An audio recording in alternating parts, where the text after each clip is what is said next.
Golden Gate Bridge just right around the corner as the Rockies are getting set to play a night ball game against San Francisco. It's a beautiful afternoon and a gorgeous evening. It's quite warm actually today, but it's the evening in San Francisco, so you better put a sweatshirt on. Rockies at 82 at 68.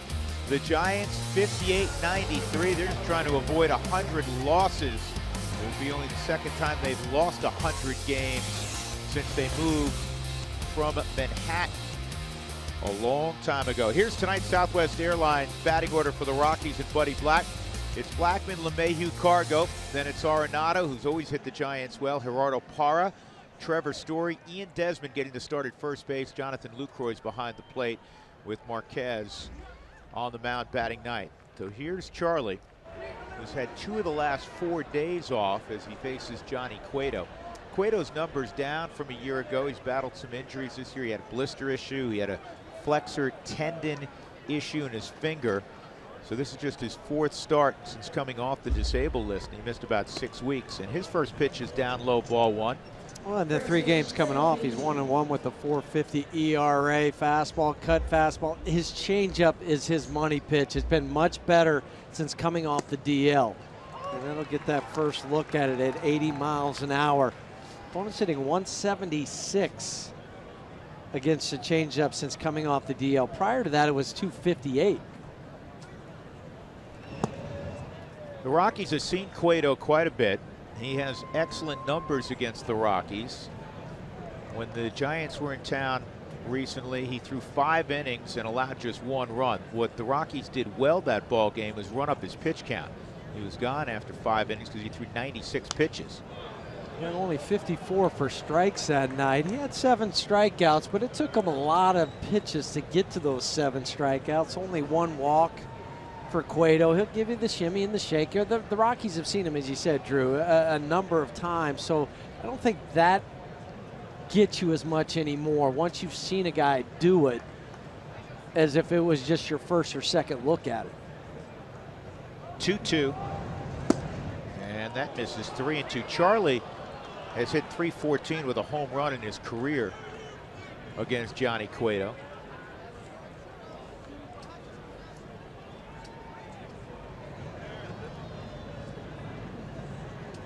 Charlie trying to reach, see if the Rockies can get a quick jump on the Giants in a park that does not relinquish a lot of runs.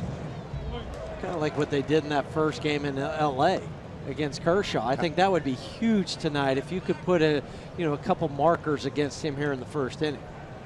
Look what it did when Nolan hit that 3-run home run against Kershaw.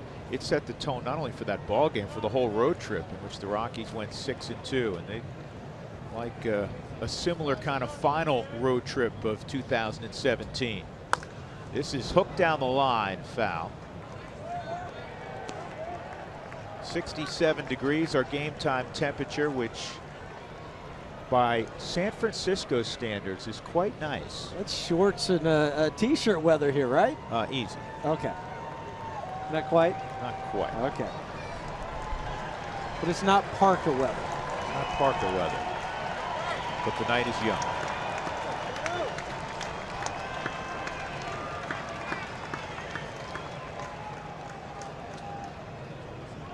Another 3-2.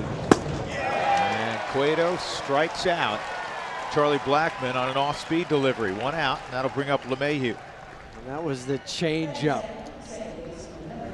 for Cueto. Kind of gives you that quick pitch. Just much like what Chris Russell will do with that quick pitch, but able to throw a changeup off of it on the Subaru Supermo. Gets Charlie out on the front side.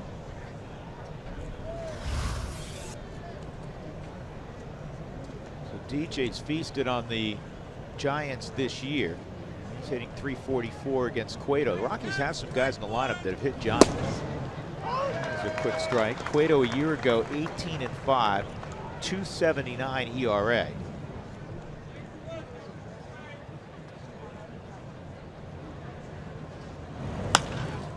And a base hit through the left side for LeMahieu. That's DJ's 110th hit against San Francisco in his career. 110 hits. Came into this year, or this game, hitting .438 this season. against San Francisco.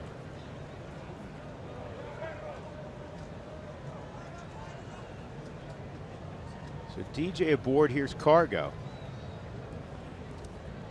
And I know Cueto's 9-3 of the 266 all time against the Rockies, but you look at some of the numbers that guys have against him, you say, how's that possible? Because Cargo's hit 361 against him. Takes high, ball one. But where it gets you, though, for Cueto, a 164 batting average against with runners in scoring position this year. Yeah, we always say that. The great ones, the really good ones, when they're out of the stretch, they get real tough. Cargo spit on that pitch. It's 2-0. Hitting 385 over his last 16 games, including 5 home runs and 13 driven in. 1308 OPS. He has really finally stepped forward here in the month of September. They're going to need him big time the next couple of weeks. That's inside 3-0. That's been part of his success. Yes. Huey. He is not expanding the strike zone like we saw him do so frequently the first 5 months. I mean, the first 5 months, he was 0-2, 1-2, 2-3 pitches in. And now he's getting himself into hitters counts. That's a ball. And now the Rockies have 2 on for Nolan. So if you're flashing back to the Kershaw game at Dodger Stadium, the table's set for a 3-run home run. And if you remember, it was the first pitch from Kershaw. He didn't wait around, didn't say, well, I'm going to see one here. But Nolan against the Giants, I mean, those are ridiculous numbers just this year at AT&T Park. But for his career, 318 average, 21 home runs, 78 RBIs for slugging Nolan.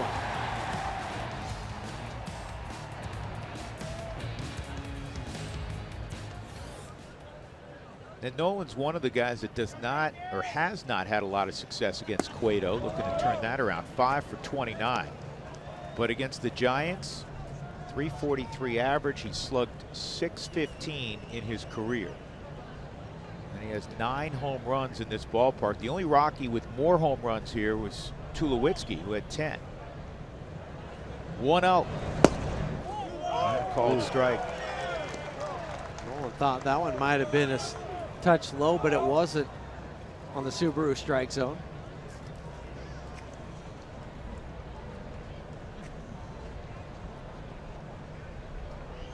DJ at second, Cargo at first, 1 out.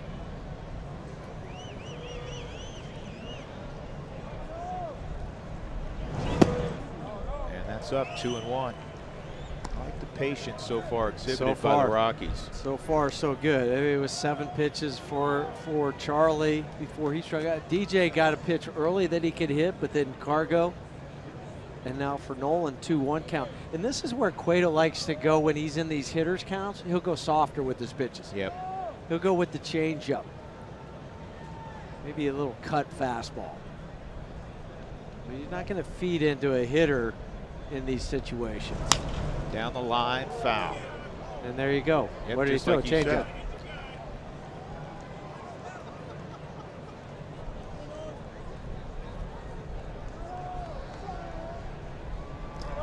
Cueto this year, because of injuries, has thrown 90 less innings than he did a year ago. However, he's allowed 21 home runs, which is 6 more than he did a year ago. 10 to righties, 11 to left-handed batters.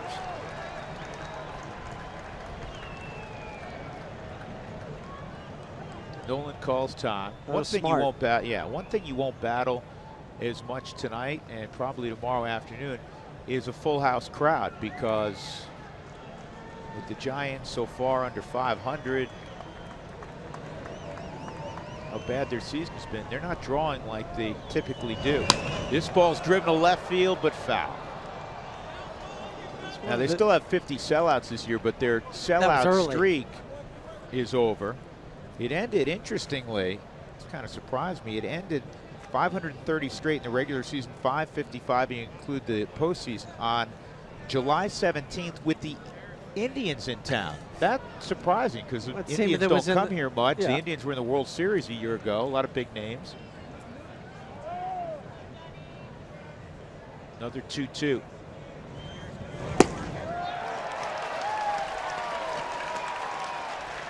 So Cueto Able to get Nolan to chase, and it'll be left to Gerardo Parra. He went 2 changeups and then a 4-seam fastball in a perfect location on the Subaru Supermo, and Nolan tardy with that swing. Just looking back at Chris there, asking if that was a strike. That's all he was doing, wasn't arguing, just for his own peace of mind. Now Parra has had a lot of success also against Cueto. See if he can come through. He takes a strike.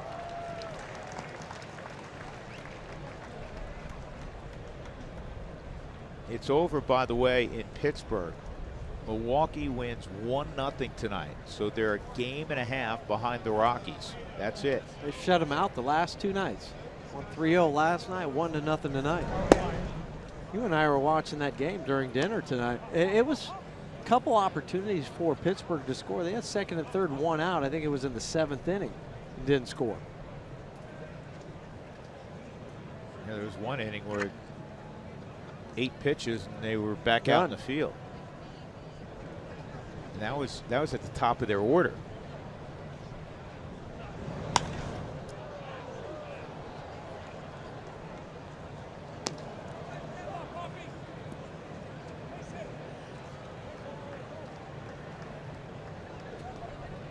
Well, I'm sure they got an extra life when the Rockies unfortunately handed that game back to San Diego on Sunday. But give Milwaukee credit. They're playing well. The Rockies need to do the same. Milwaukee's 11 games over 500 now.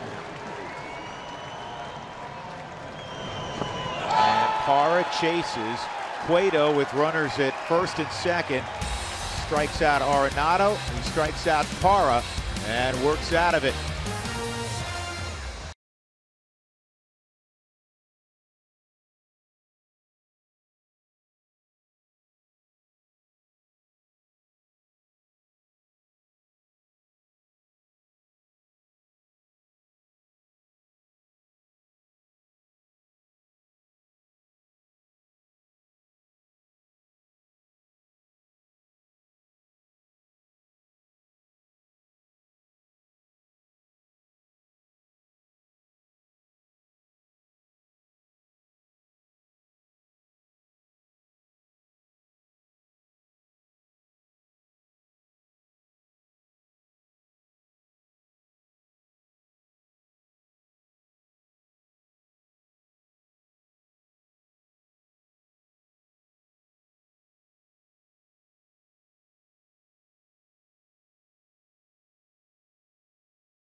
First inning.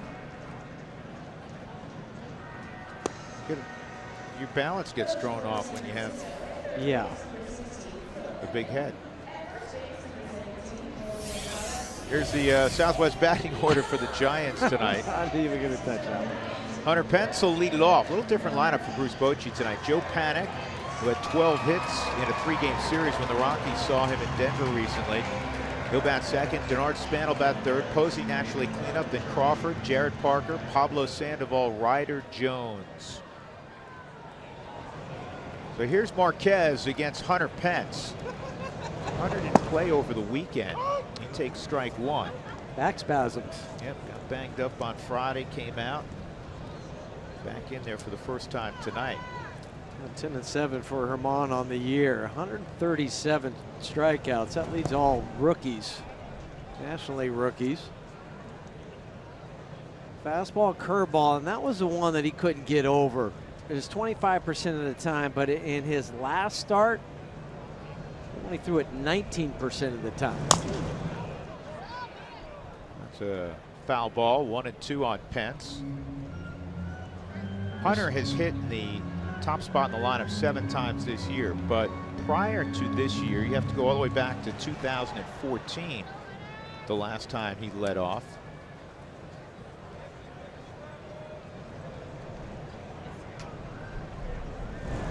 Curveball, and he's gone. That's a good yacker out of the gate from German Marquez. Well, and that's what we keyed on during our open, is to be able to get that curveball back on track. And all they did, and I talked to Darren Holmes today, and when it happened is he got it off to the side a little bit too much. And so when the ball would come out of his hand, it was going more like this instead of over the top. So all they did was try to get this arm and this hand back in a better throwing position so then he could come through. The fastball will stay a little bit truer. When he dropped down here too much, the fastball was running on him, just didn't have any control whatsoever. So that's all that we're looking for tonight, is to make sure that hand kind of stays on top of the baseball. Yep, they need a strong start from German. Well, they do. We talked about it the last time he won a ball game was August 18th. 5 starts since then, 0-2 with the .519. And probably more importantly is the batting average against during that time, .339. He just shook off 11 pitches.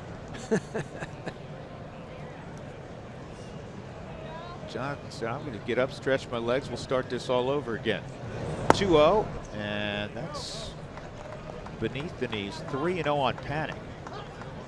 Joe Panic, who acted like Babe Ruth, Ted Williams, everybody combined in that start in Colorado. It's like Rogers Hornsby, and he just walks on 4 pitches there.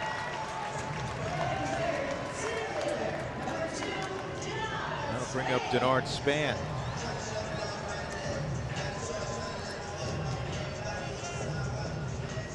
It's the 3rd time Span has hit the 3-hole this year.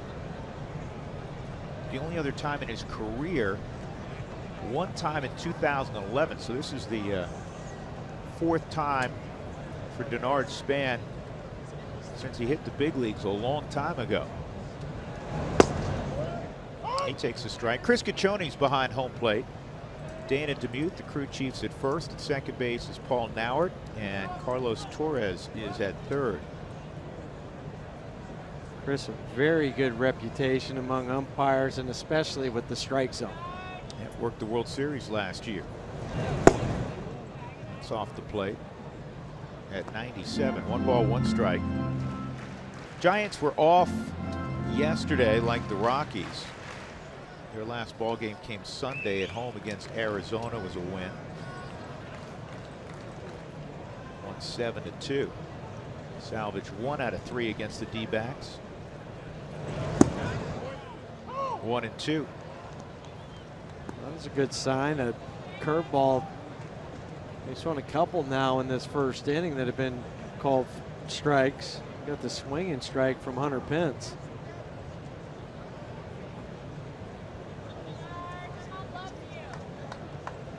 Fastball in. Good spot. Real good spot. Up underneath the hands, make the hitter flinch. Boy, it looked like it caught the inside portion of the Subaru strike zone. 2 balls, 2 strikes on Span. Good curveball, and this is popped up Nolan territory.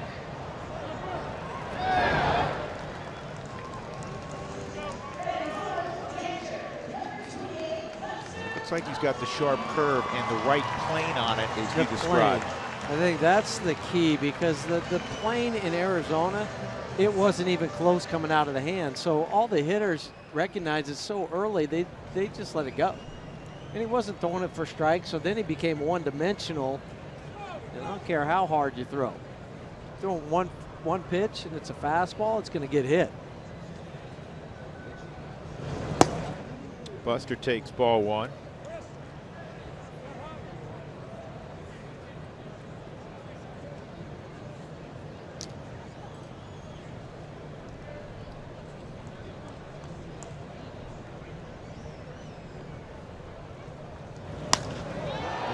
In the air to Carr going right, easy play. So a solid start other than the walk for Marquez. We'll go to the second inning. No score in San Francisco.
All right, guys, thanks very much. Trevor Story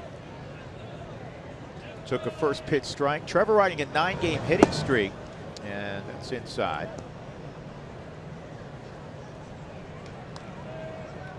He's also 8 for his last 24 against right-handed pitching. Another good sign.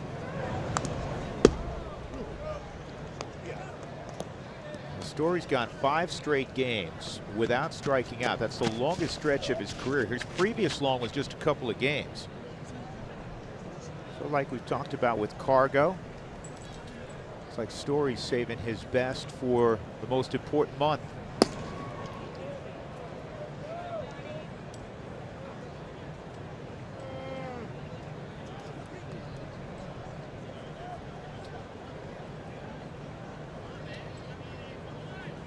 Two.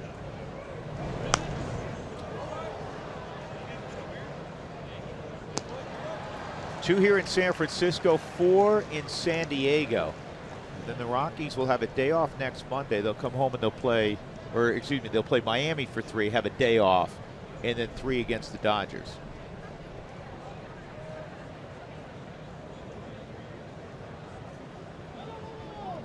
We'll say this, talking to guys in the locker room today, they're not focused on this 6-game road trip. And I know it sounds cliche-ish, but they are literally focused on tonight's game.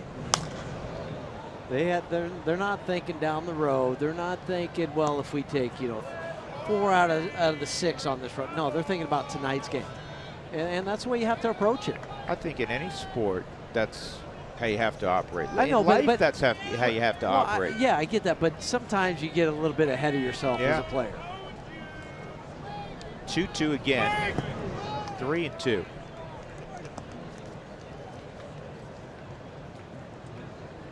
The Rockies forcing Cueto into a high number of pitches. They had a chance to do some damage in the first, and he struck out 2 with 2 on.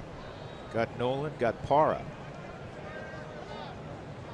And I like this. Story, like any hitter, should have the game played on his time, not on the pitcher's time. Well, and Cueto shook off to the changeup. after short that, he swing. went back to the fastball. Yeah. Kind of all over. We haven't seen it tonight, albeit it's early. But Johnny can go mid-90s, and it's been more low 90s. On the ground, That's kind foul. of the way it was in Denver too. Two starts ago for Cueto. That separation, Huey, we've seen Cueto where it's 95 to 80. That's he throws hard a to cover. changeup. That is so hard to cover. But now 91, 81, it's more of the norm. This is the 10th pitch of the at-bat coming. Okay. You got the ball dude. ball dude's going to take his time. Want to know why? Because that's an experienced ball dude. Guy's got a lot of games under his belt. Vince. Vince, 82 years young.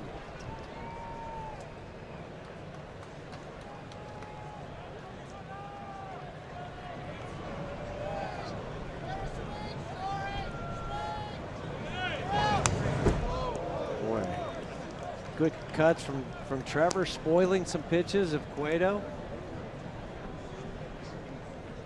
Story, Desmond, Lucroy. The minimum due here in the second.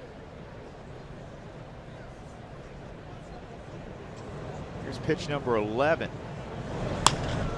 And we'll have a 12th pitch. Oh man, somebody Please help get out. that. Somebody help him out. Jared Come on Parker now. says, I got it. I got it.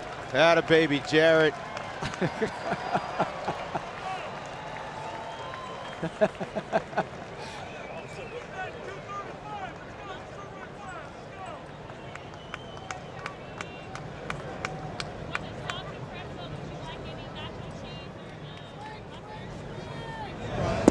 Inside, and that is one heck of an at-bat. 12-pitch walk for Story. All over the Look at that Subaru strike thing. zone. They pick a zone, lane, anything, and it's there. And every quadrant covered and then some. Canvas was less full on some of Picasso's finer paintings. Speed at first, speed at the plate, Desmond.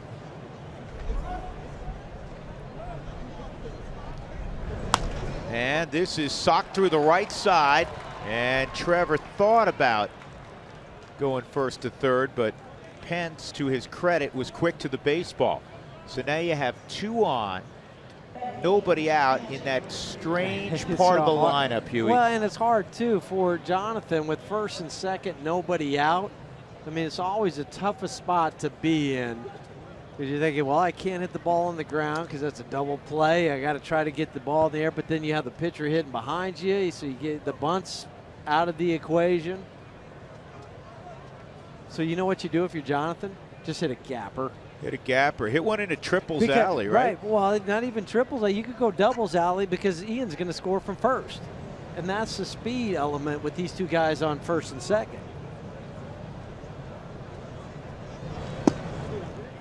Lucroy takes a first pitch strike. He's hitting .303 over his last 10. Played all 3 ball games over the weekend against the Padres, and I would imagine as long as he doesn't take a foul tip, that sort of thing, he may not come off the field the next couple of weeks. He had some time off in Texas where he didn't play all the time, so he's still pretty fresh. Yeah. Good swing. The only thing about it is, with a catcher, with any player, but particularly with a catcher, sometimes if you give him a day, you get a better version of that player after the day off. And that's something that Buddy, will have to, in conversation and just viewing Jonathan Way. And also look at matchups. Maybe there's that one matchup you could figure to give him a rest. 0-2 fouled off.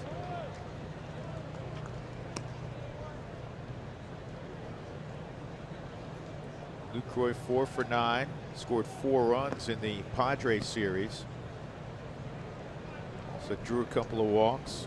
In fact, tied his career high by scoring 3 runs in the Saturday blowout. The Rockies won 16-0, their largest shutout victory in club history.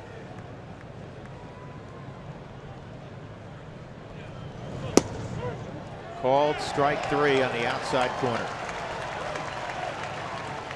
That may have been off the plate. That'll bring up Marquez. Fans, if the Rockies score 7 or more runs, go to participating Colorado Taco Bell locations the next day. Do it between 4 and 6 to get your Rockies taco special. Live Moss at Taco Bell. Well, Marquez had a couple big hits this year. He's driven in 5. And he's going to get the bunt down. There was no one at third. Thank you, Ryder Jones, for breaking. What happened there, That's Huey? just a misread by Jones. Because you're supposed to see, he started breaking right away. You got to see that ball down as a third baseman, but he started breaking, then nothing Buster could do other than throw to first base and get the sacrifice 2-3.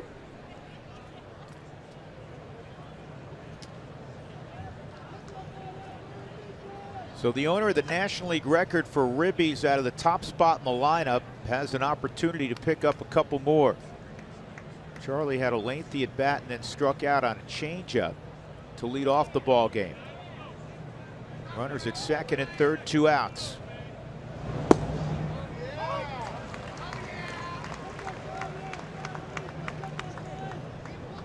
I know Charlie's noticed as great a year as he had last year and then following it up with even better year this year. Guys are pitching him differently. This ball's hit a ton to center field. Is it over Span's head? You bet. It'll clear the bases. Charlie into second. 2-0 Colorado. RBIs 94 and 95 for Chuck Nasty. What a big time for a big blow like that. And also his 200th hit of the year. Boy, oh boy, does this guy come with it every single night. Gets a slider on the Subaru Supermo that didn't do anything. It was just flat. And Charlie takes it out to left center field for 2 RBIs and a double. I mean, Cueto had been so stingy with runners in scoring position this year. Chuck Nasty coming through. That was huge. And now DJ a chance to bring home Blackman.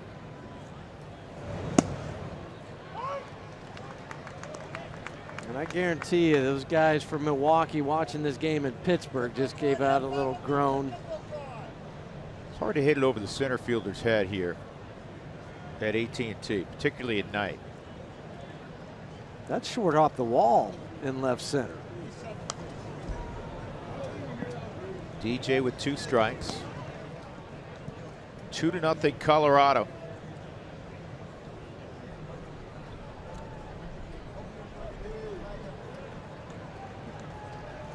It's funny, you saw that tweet. That man is the Rockies MVP. It's a close battle for team MVP and National League MVP between Charlie and Nolan, and then from a league standpoint, you know, Paul Goldschmidt's right there. There's some votes for Giancarlo Stanton. And I was asked this question. Patrick Saunders and I were talking around dinner tonight.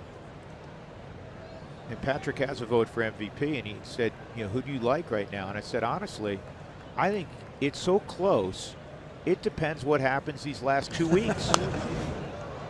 I would agree. I mean, if a guy goes off these last 2 weeks, one of the aforementioned candidates, and I think this is a year that the winner is going to be on a playoff team. Yes. Goldschmidt with Arizona, or either Charlie or Nolan. I think that's how it should be this year with the Rockies. And you know what? If somebody goes and hits, you know, 420 with 3, 4, 5 home runs over the last couple of weeks, and his club goes and wins 8, 9 ball games, that may be the final factor. That's why you wait. You can't cast a vote right now. Just let the thing play out before you have to submit your vote. DJ's gotten it even, 2-2. Next pitch, already number 50 for Cueto.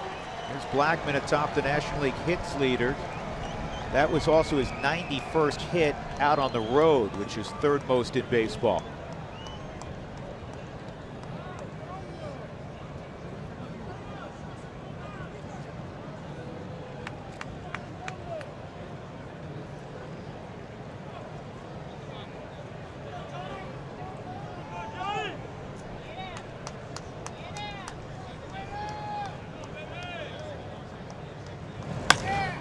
Hard shot to the shortstop Crawford, who's got great hands, and he'll throw out DJ. But Blackman with 2 outs unloads an opposite field double, and he brings home Story and Desmond, and the Rockies have an early 2-0 advantage.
With his glove in his hand, and if you're Gerardo Parra, you say yes.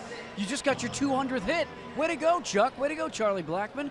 2-0 Rockies here as we go to the bottom of the second inning. Charlie joins an exclusive club. I want to show you the list of 200 hit seasons for the Rockies. Bichette up top with 219. The most recent was Matt Holliday in 2007. I was even looking, guys, yesterday. DJ last year won the batting title, 192 hits, and when Cargo did back in 2010, 197. That's hard to do, 200 hits. 200 hits is a boatload of hits, man.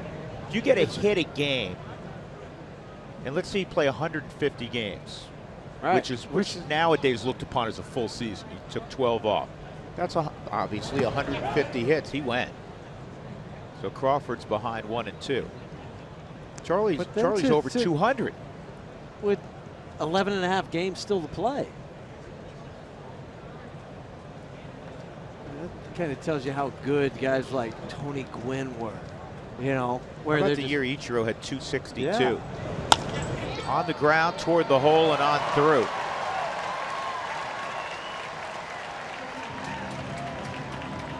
So a leadoff single for Brandon Crawford, and that'll bring up Jared Parker.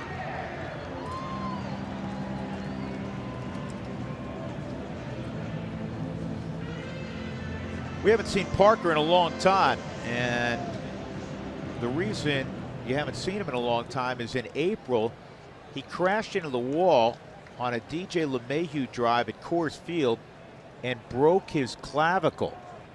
He missed 96 games. And then he came back, and then he missed that series in Colorado in early September. He had a rib cage issue. We missed some time there. But they have had a boatload of left fielders this year, and the average, the home runs, the RBIs are combined. It's been a black hole for sure. The Giants. That curveball's in there for a strike. 0-2 on Parker. Parker did make the catch on LeMahieu, and he crashed into the wall.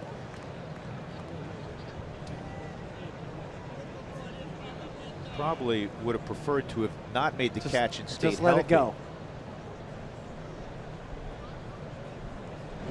0-2, and that's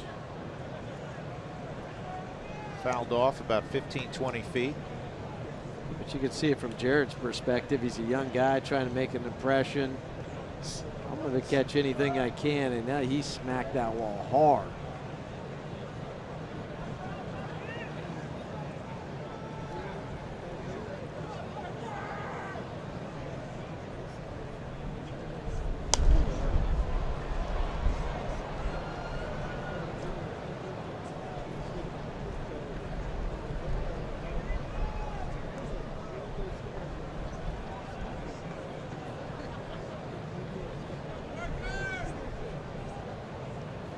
Actually, that catch he made was here in San Francisco, not at Coors Field.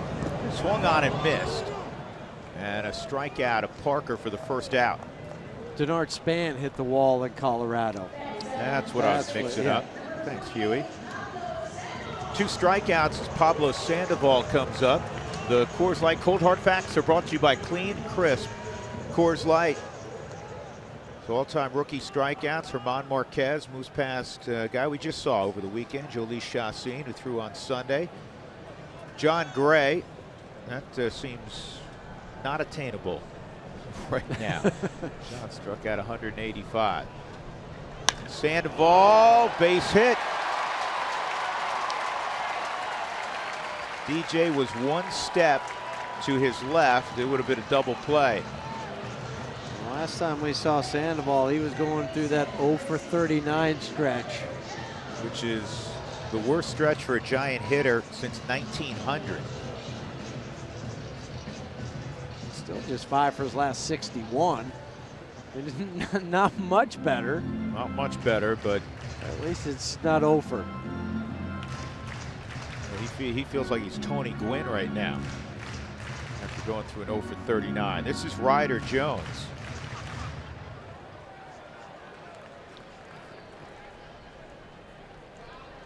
And Ryder's just 3 for his last 27.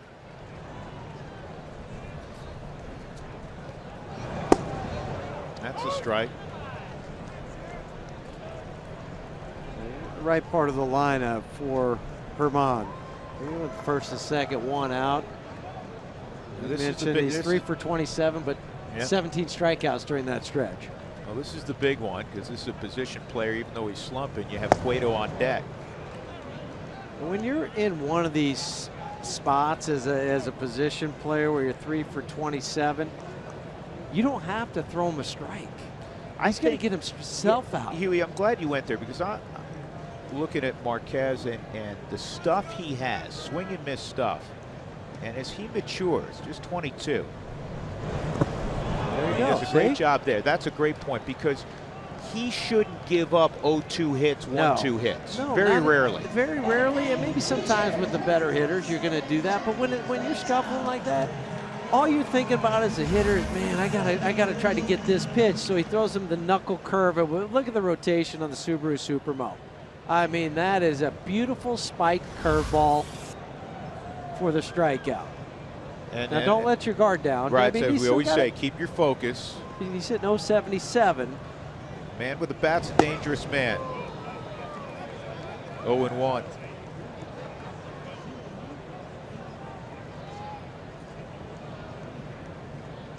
Cargo cheats in right field to take away that late swing dying quail. That is a fair ball. And Marquez gets to it, flips to Ian Desmond. Nice job by German. 2 on, 1 out. He gets the strikeout at Jones, and then he gets Cueto. We go to the top of the 3rd with the Rockies ahead 2-0.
2017 Toyota Tundra in your hometown Toyota stores.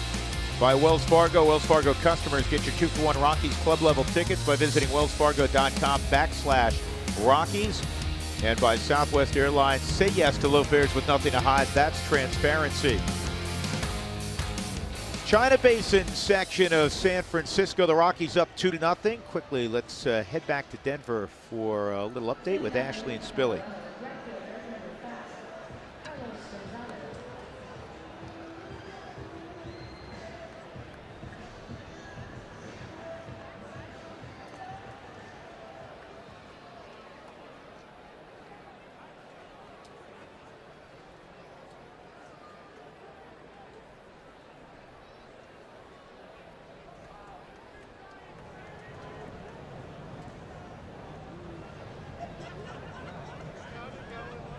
Ashley, Spilly, thank you. Here we go, top of the third. Cargo.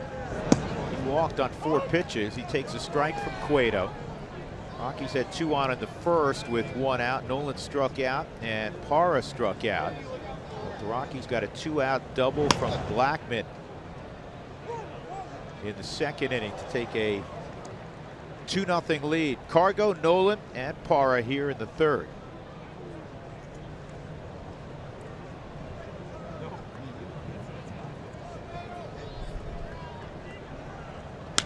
This ball is hit well to center field, but Span will backpedal and make the catch.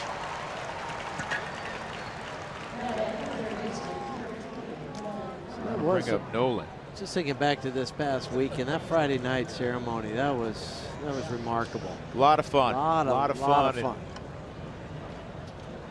So many Jill Campbell memories from 2007.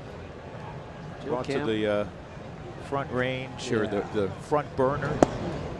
Yeah, Jill Campbell did a great job. Jim Kellogg putting that together. Jim and Jill, I know, worked tirelessly on that. And listen, so did Spilly and Sully. Yes, they had a lot to do with getting all their brethren back. 1 ball, 1 strike. And you know what's neat too? It's such a close-knit group of players, and they got to, not only the players get together, but the wives, and you see where the kids are. In a lot of cases, players didn't have kids, and so those guys get to visit again. And when you pick up right where you left off. Yeah. I mean, that's the thing when you get together with a group like that. Cueto strikes out Nolan for the second time. 2 outs, and that'll bring up Parra.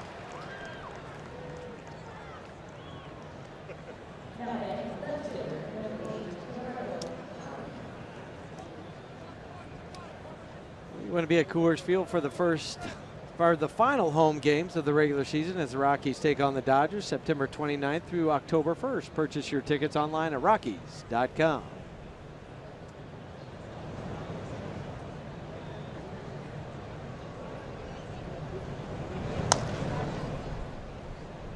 Parra rolls it foul.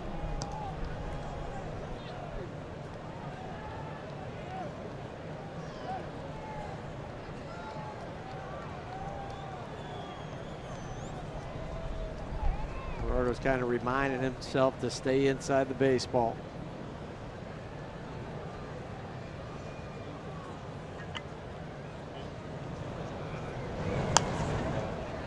Parra came into the ball game at .327, his career high, batting average wise, .292 back in 2011 when he was still applying his craft for the Arizona Diamondbacks.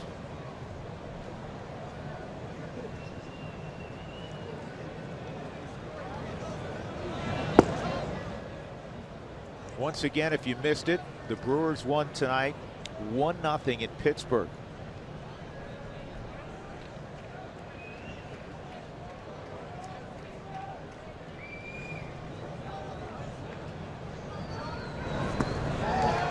And Cueto easily his best inning, 1-2-3, including 2 more strikeouts. But the Rockies in the middle of the third have a 2-0 lead at AT&T.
Off tonight will be the subject of Herman Marquez's attention right now.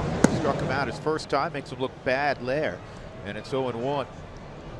Joe Panik, Denard Span to follow.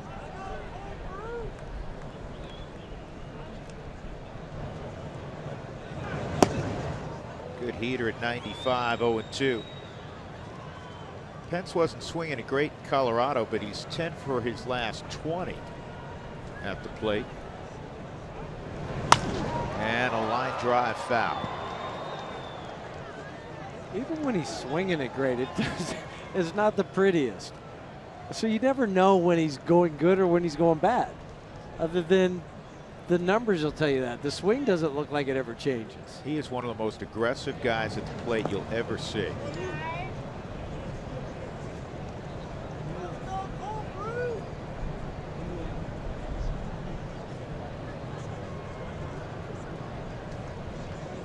One, two, and he held up 2-2. That was a good pitch. That was a really good, ahead in the count curveball from perfect Herman. Location. Yeah.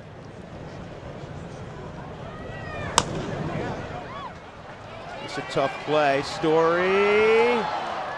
He got him. We got a guy who regularly collects infield hits in Hunter Pence because he always goes so hard. 26 of them this year for Hunter, fourth most in the National League. Just watch Trevor come in and barehand this baseball. This is the only option he had, and then he ends up on his belly right by the mound. I think he called Nolan off here. Well, that's the only option. I think if Nolan goes to get it, by the time he gets his body twisted around, do you see also how he set himself up for that throw as he's coming in for the baseball? He started to think, well, I can glove this, but then halfway there, maybe 2 or 3 strides there, he said, no, I can't do that. It's got to be bare hand. So he changed his body position. This will be much easier. I believe Herman got a piece of that. So if you keep a book at home, and I know many of you do, that is 1-6-3. 2 outs, and that'll bring up Denard Span.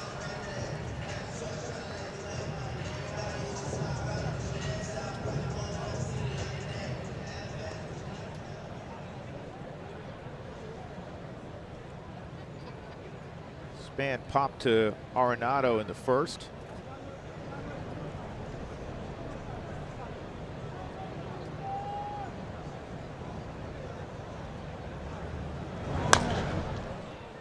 Great inning. Really good inning.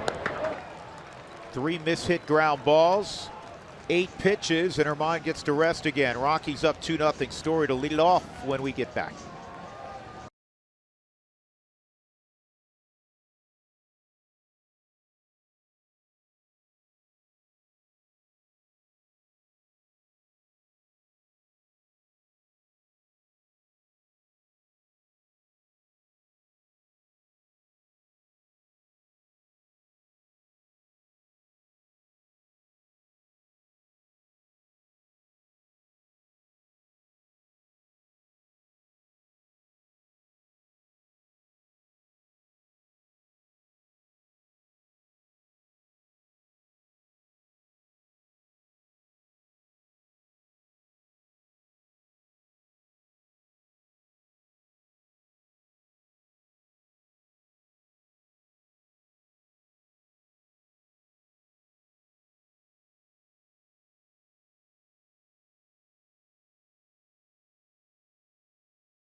Challenge question for the evening. Go to AT&T Sportsnet RM on Twitter to cast your vote. We'll show you the results during our for the post-game show. This is right up my partner's alley. Should pitchers be eligible for the MVP award? They should be eligible for it. Sure, why not? Should they be able to win it? That's not what the question says. See, I'm all right with a pitcher winning it on occasion. Occasionally. I mean, I think back to Kershaw. Well, that's all that happens. Yeah. Occasionally. I think Kershaw a few years ago, I think he had a legitimate one. But they have their own award. I always say that. They have the Cy Young. They do. But by the very nature of the position that they play, everything starts with the pitcher. Right. And as we all know, if you don't have pitching, you don't get to play in October. There's a base hit for Story leading off. I get that, So if you have a year where a pitcher, like we've seen Kershaw, so dominant that they're not even close to being the team they are without him taking the baseball every fifth day, I'm okay with it, because, you know, it's kind of like in football, who always wins the Super Bowl MVP? Who always wins the league MVP most of the time? Quarterback. A quarterback. And you say, well, God, that's unfair. I mean, can it ever be a defensive tackle? Probably not. No. No. Probably not going to happen. Right. That's why they should be eligible. Should they win it? Only in the rarest of circumstances. Yeah. I'm okay. Okay. I'm with you on that. But to me, that's what the Cy Young's for. Spoken like a true position player. Exactly. Desmond takes a big hack, fouls it off. So Story now has a 10-game hitting streak. Without question, as we've discussed, he is in the best place he's been offensively all year. Desmond, a base hit through the 3.5 hole his last time up, and he scored on the double by Blackman. Rockies up 2-0. Again, Milwaukee won 1-0, so they're a game and a half back right now. Well, the other one, too, is St. Louis won in extra innings today, 8-7. I know they're further down the ladder. They're 4 back right now after their victory tonight.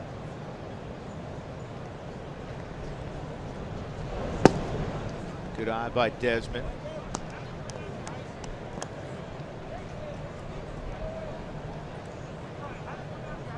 If you're sitting at home wondering, okay, right-handed pitcher, Mark Reynolds, Ian Desmond, how did Buddy Black decide?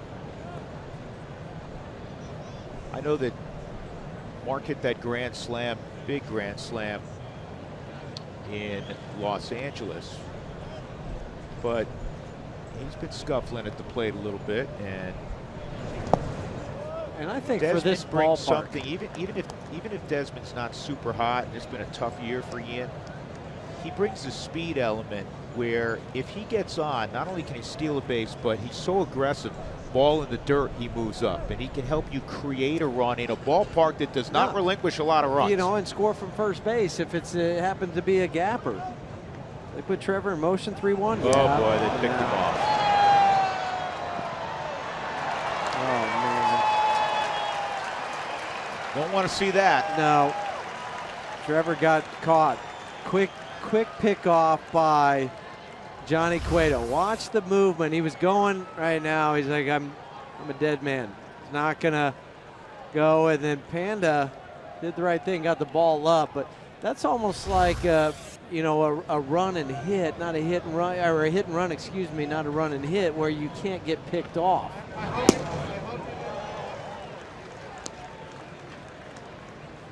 3-2.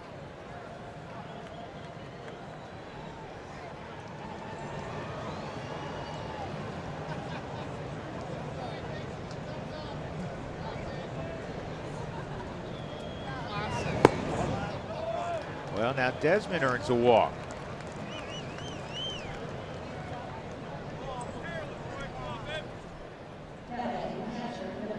Let's go downstairs, check in with Mark Stout again. Mark? Hey, Jeff, I wanted your opinion on this. I was talking to Ian Desmond about playing here at AT&T Park, and, you know, it can be windy. It isn't particularly windy tonight. He said that Matt Williams told him to look at the flags above first base, not necessarily in the outfield. Those are in the outfield. Has anybody said anything about this park to you in terms of the way the wind blows? Watch this ball here as it blows up. Sometimes they say, you know, if the flag's blowing out, if it doesn't get high enough, then it's not going to help it a whole lot. You know, so you really have to kind of rely a little bit on your own natural instincts, but those are the ones above first base. Those are the telling ones, because that's where the wind will give you the truest measure of where how the wind's blowing. I mean, nothing like Candlestick playing there, because I played there and I also played here. It's night and day different what you would get over at Candlestick. You get that swirling wind over there where you had no idea which way the ball was going to go. Not only that, it's the temperature out on Candlestick Point. This is like the Bahamas compared to all there. there's left over there, because as I was coming in from the airport, I asked the Uber driver about it. He said, nope, there's just one sign saying this is where Candlestick used to be. That sign's kind of keeling over from the wind. Marquez hits into a force out. The Rockies had a hit and a walk, nothing else. 2-0, they lead.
Don't let him go without paying like he's done in the past.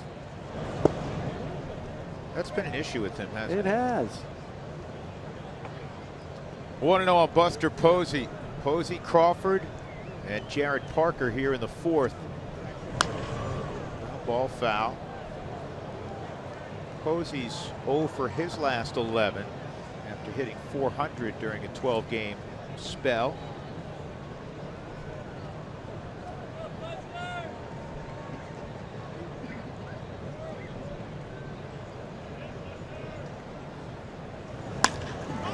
Ground and smothered by Story.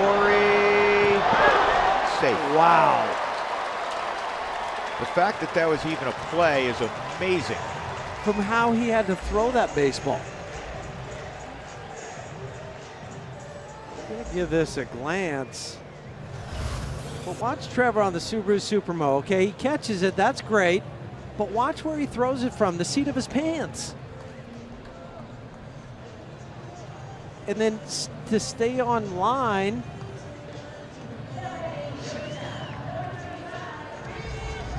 give us a clear vision.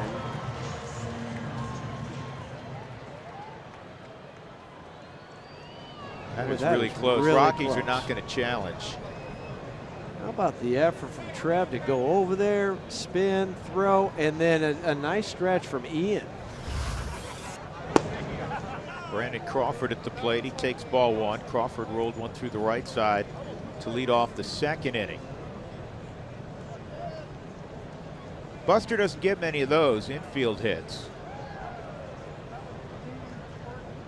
Great effort by Story.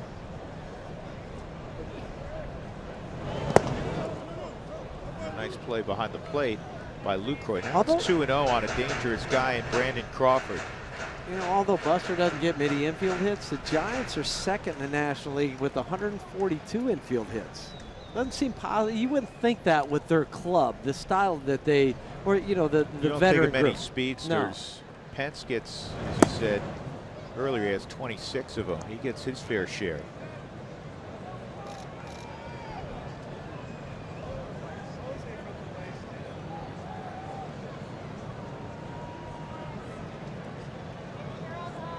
Crawford again leading this club in RBIs with 71. Looks like he's going to lead them in back-to-back years. That's a strike, which almost never happens for a shortstop.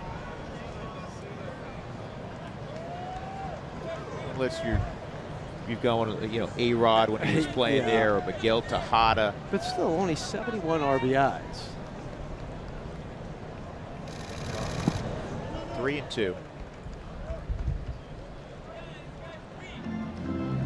Tejada was doing it across the bay for the A's.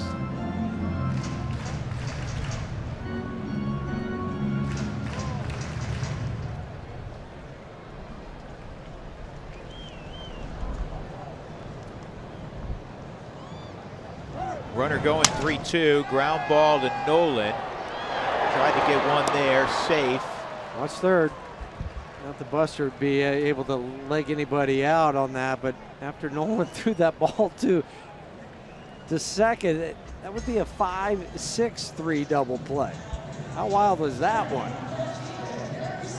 And he did the right thing. Why not? He knew he's still going to get the out at first, Yeah, because it was hit with enough authority. Short throw, and Posey did beat it. And they get Crawford by a full stride. Then Trevor having to make a couple miraculous throws tonight. One out, Parker at the plate. He struck out his first time.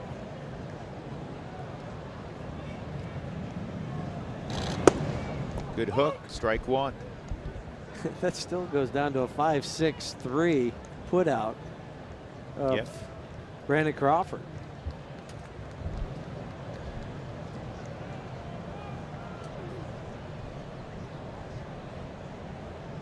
Here's the 0-1 from Herman. Fouled off, 2 strikes.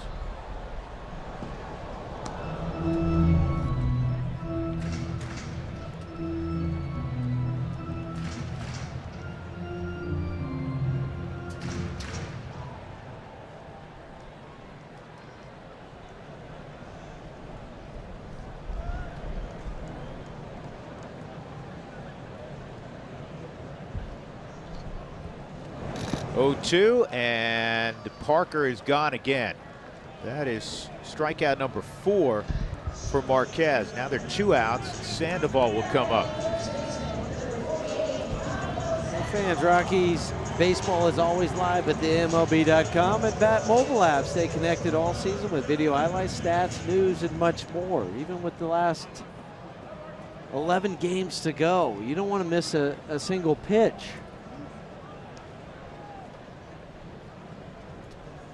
Sandoval had a base hit just beyond the reach of DJ first time up. Takes a fastball for a ball.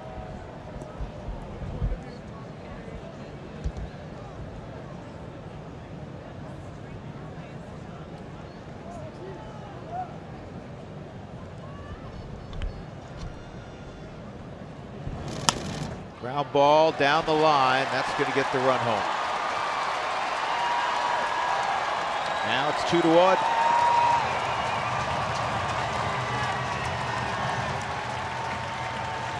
Sandoval, who literally could not get a hit for a week when he was in Denver, is 2 for 2 tonight after producing a couple of hits on Sunday.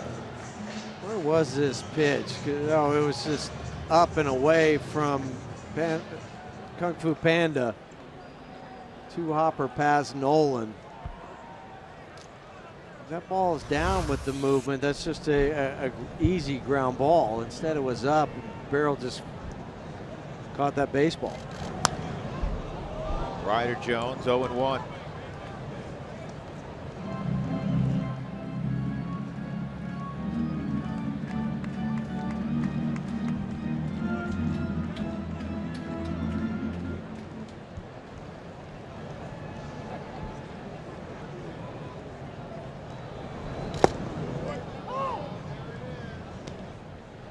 Two strikes. I think you do the same thing that you did to Ryder the first time. When you struck him out, you threw the curveball, you buried it down in the dirt. That's what they went back to, just didn't locate it.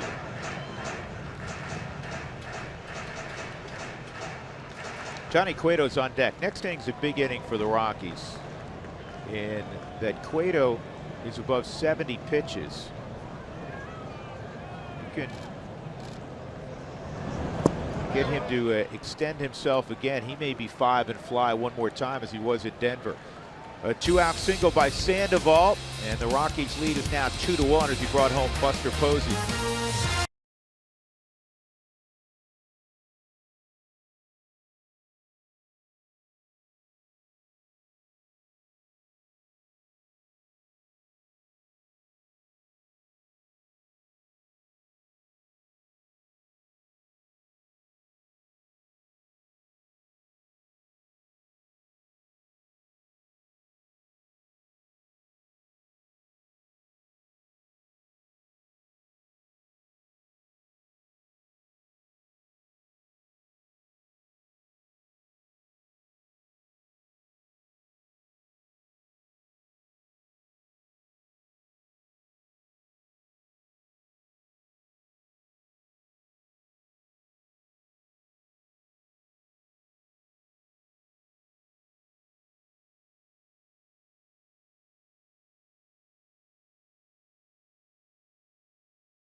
Earlier in the ball game, Charlie Blackmon, 2 on, 2 outs. He unloads a double.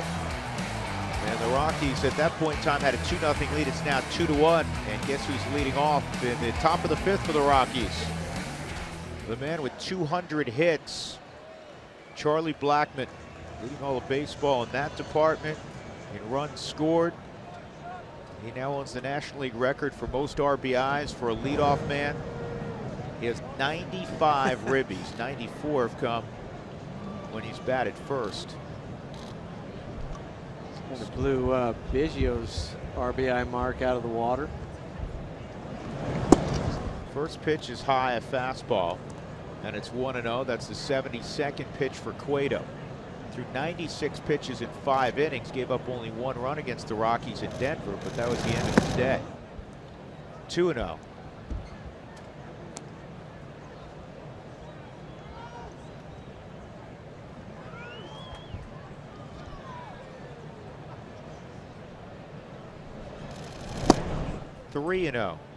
Try to get that marker back this inning. If not, just that one. Get a couple more. Get a little breathing room for Herman and the rest of the club. 3-0. Charlie takes 3-1. Charlie has 363 total bases now out of the top spot in the lineup. It's the most since Alfonso Soriano in 02 at the Yankees had 368. So that'll go down. And that's a called strike. Shows you a little respect, even on that 5th pitch on the Subaru strike zone, that Cueto went the little curveball. And Charlie said he's been seeing a ton of that now. You can't just because of the damage he's done, he can't assume he's getting a fastball on a fastball count. Even here, I would think he's going to go changeup. What do you get? That's exactly what he got, Drew. That is the 19th changeup Cueto's thrown tonight of his 77 pitches. And that is his best pitch typically. 36 fastballs, 8 cutters, 14 sliders. Shook to a fastball. And Charlie matched it.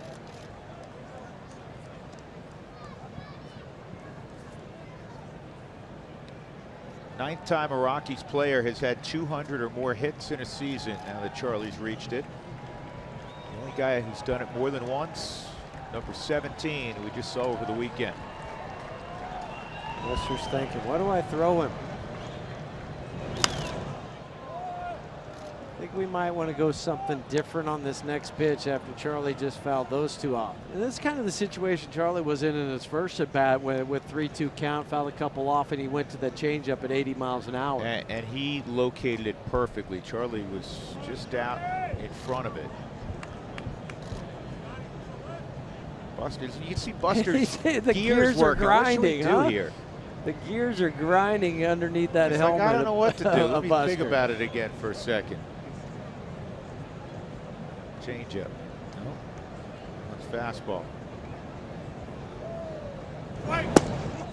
Ball 4. That is a tremendous at bat.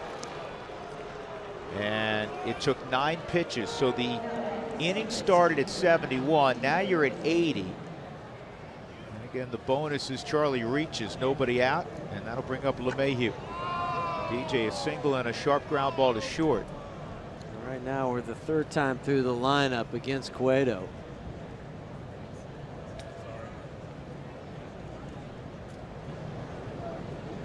Three walks allowed by Johnny.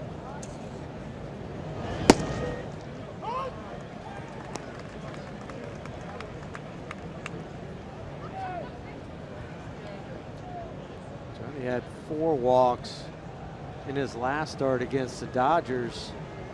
Well, the game he just went 3 2/3. Up the middle, and Crawford's going to get there, and they turn it into a double play. That was a pretty smooth double play by Crawford and Panic. 116 that the Giants have turned. And that is the 23rd double play DJ has grounded into. Crawford smooth coming over on the Subaru Supermo. Easy flip to Panic, who leaps in the air to make the turn. Johnny Cueto's happy with that after all the work he did not getting Charlie out. Unless the Rockies rally here with 2 outs, that double play may buy him another inning. Yeah, I think it does. Cargo a walk and a fly ball to center field. That 23 double plays for DJ. That's 2nd in the National League. Only Matt Kemp has hit into more double plays. Yeah, as great as he and Nolan are, they do hit into a number of double plays. This ball is in the air to right. Pence has plenty of room, and the Rockies are done in their half of the 5th. 2-1 they lead.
Sportsnet is brought to you by Subaru. Love, it's what makes a Subaru a Subaru. By Bank of the West, whatever your needs, good things happen when your local bank goes big. Bank of the West. And by the Wyoming Office of Tourism. Wyoming is full of adventure. It's time to find out if you are too. That's why TravelWyoming.com. With Mark Stout, Jeff Hewson, and our entire AT&T Sportsnet crew, I'm Drew Goodman, and that's a base hit for Johnny Cueto. That's just his 4th hit this year. 4 for 41 for Cueto. What did you say last time? You know what? Up? I think that might be a second, too, against the Rockies this year. I think he has hit 2 of his 4 hits against Colorado. You get a fastball, that's what you feed him, and he steps in the bucket, takes it to right field in between first and second. This hit pretty hard. He had to run down the line because Cargo momentarily thought about the old try to throw him out at first base play. Johnny Cueto's going to flash back to the 70s and put the warm-up jacket on. It used to be a satin warm-up yeah, jacket. the satin. That's what I was going to say. Hunter Pence at the plate. Every run at AT&T Park is so precious. Pitch misses, ball 1. And here's why. The Rockies on this road trip are going to play at AT&T at Petco, and they relinquish the fewest runs. Well, it's actually, Petco's actually 30, and AT&T is 29. 8.1 combined runs for AT&T, 29th most pitcher-friendly park in baseball, or the other way to state it would be least offensive-friendly park and second best pitcher's park, and then Petco's number 1. Why three oftentimes is a winning number. You can't give free 90s away. Nope. You got to make all the plays, no extra outs. Where's Cueto going? He's starting to wandering towards second. Rockies dugout yelling for Herman to step off. I don't know where Johnny's going. Why? I'm going to go. Just faking, but Johnny, everything he does, he has fun, which you appreciate, but I don't think Bruce Bochy would have appreciated much if he got picked off. 3-1 on Pence. This has just been 2 or 3 rush throws for Herman to Hunter Pence. Just kind of came out of his mechanics the last 2 or 3. Center field and deep. And gone. And now you trail.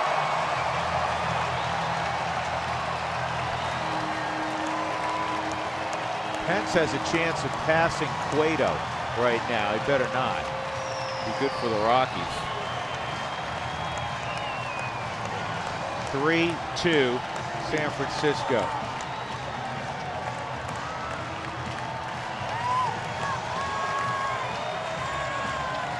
First home run in more than a month for Hunter Pence. 17th home run that Herman's given up to a righty. Subaru Supremo. Pence does not miss it. When he gets the leg kick, it's that bat coming through the zone and hit it well over the fence and dead center over the 399 sign.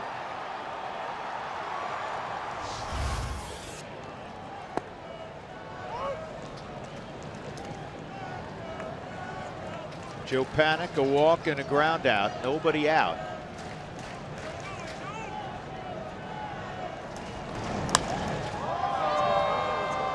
Parra. 1 gone.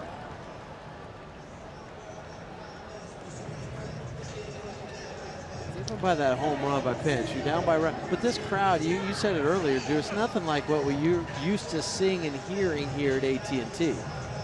I mean, used to this place would be just off the rails right now. People are like, okay, you hit a home run.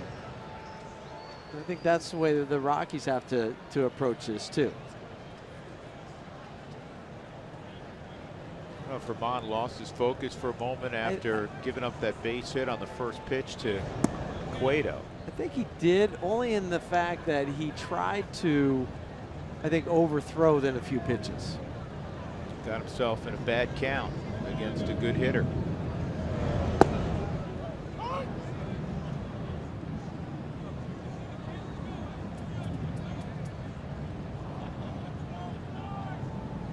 Rockies, last time they were in San Francisco, got swept by the Giants.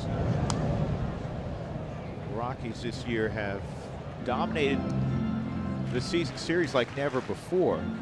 They're 12-5 against San Francisco. It's the first time they've ever won that many games against the Giants in a single season. The previous best, they went 11-7 in 2008. But most of that damage has been done at home, where the Rockies went 9-1 against the Giants this year. They're 3-4 here in the city by the bay. 2-2.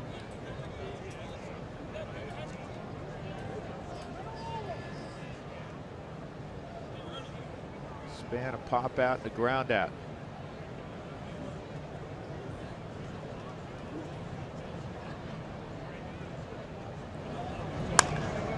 And that's going to sneak its way into right field, a base hit.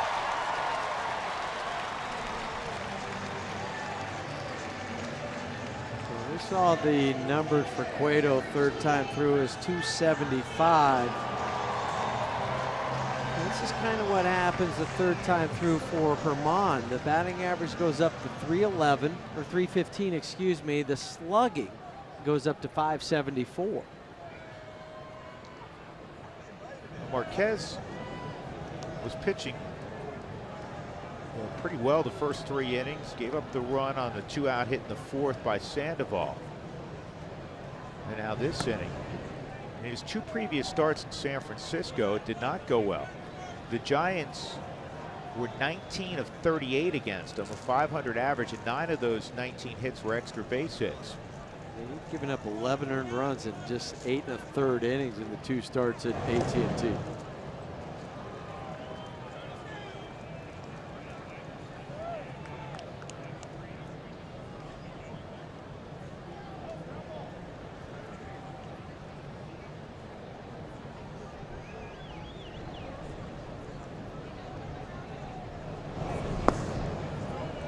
Clearly the Rockies need Herman to be good.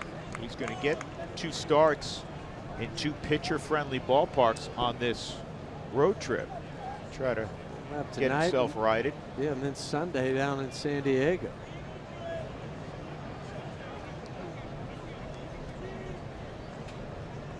(2-0) on Posey, and that's a broken bat, foul ball.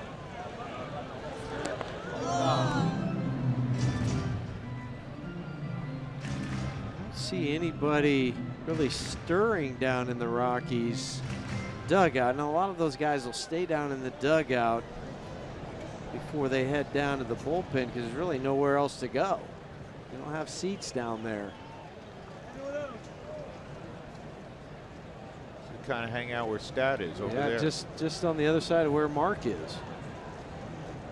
Hey, Mark.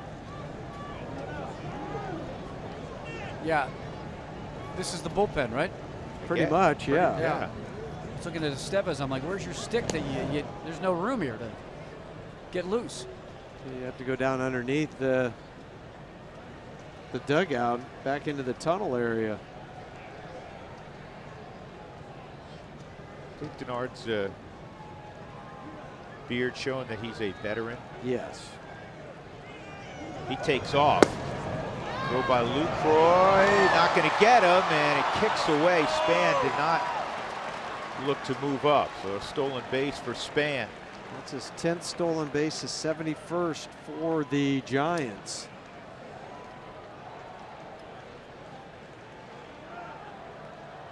DJ was doing all he could to try to catch it and apply the tag at the same time, but then hustled after the baseball, so he wasn't able to take third.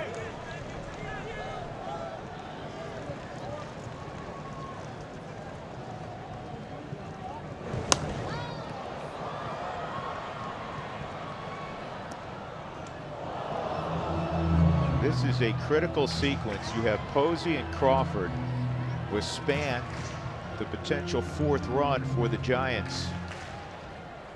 1 out.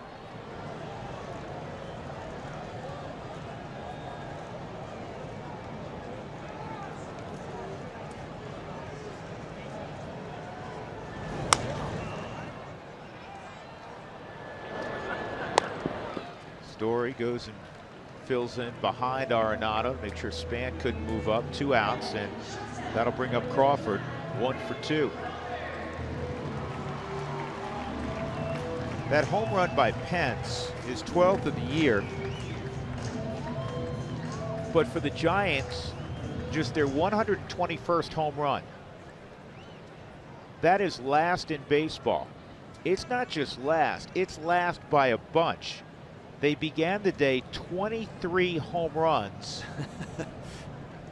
behind the next lowest total, the Pittsburgh Pirates, who had 143. We know the Pirates haven't hit a home run the last 2 days because they haven't scored. Been shut out. Rockies have 178 home runs. Atlanta, Philly, San Diego.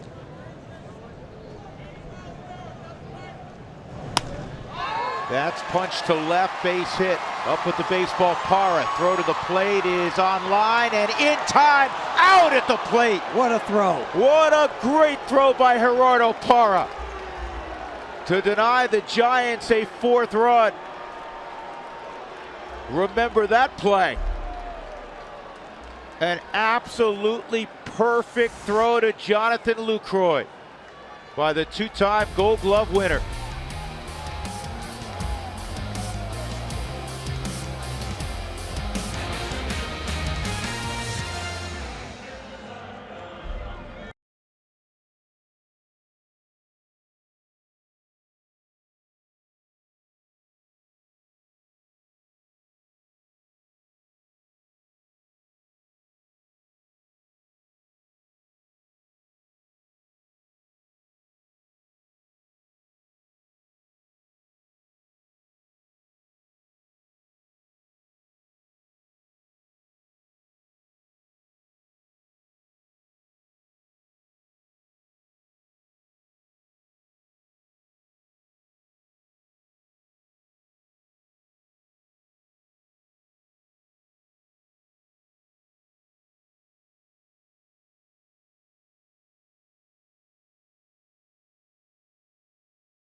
At Ashley, Nolan Arenado is 0 for 2, couple of strikeouts so far. Rockies find themselves down 3-2 after having an early 2-0 lead on the Blackman. 2nd inning, 2-run double. Arenado, Parra, and Story in the 6th inning against Cueto.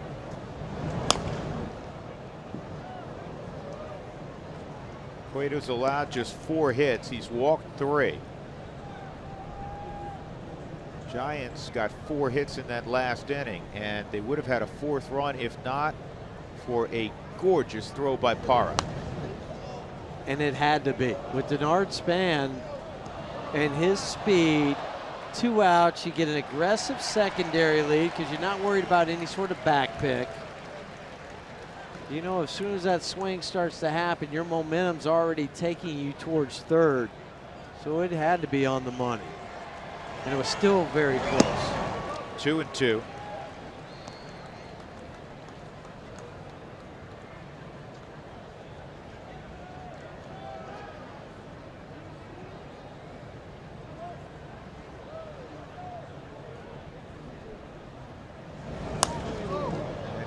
pops this ball up to right field. Hicks is there.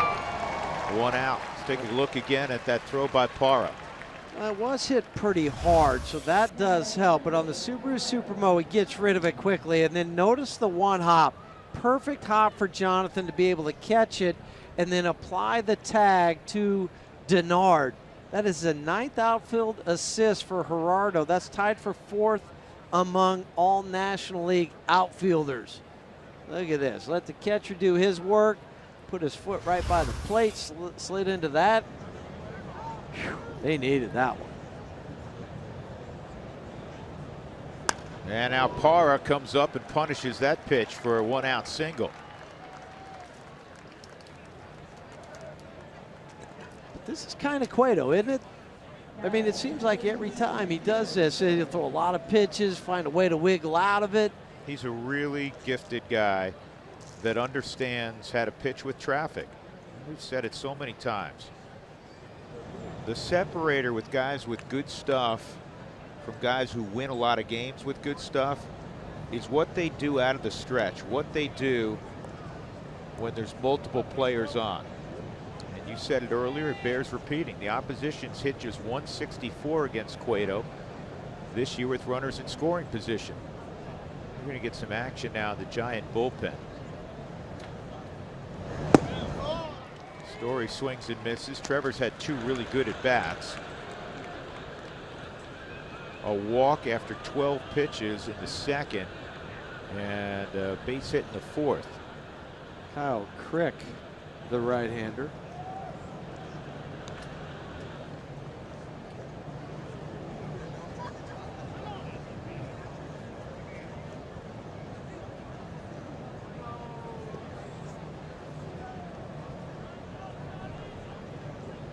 Rockies this year in 7 games, not including tonight at AT&T, have scored just 22 runs.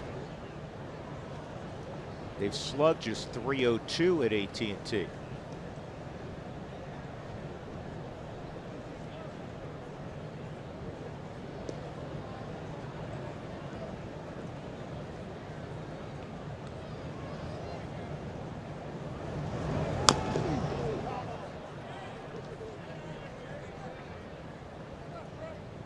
Two strikes on Story.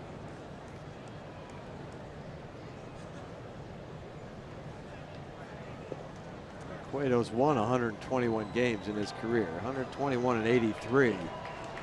280 starts, 281st tonight. He's got a career whip of 1.19.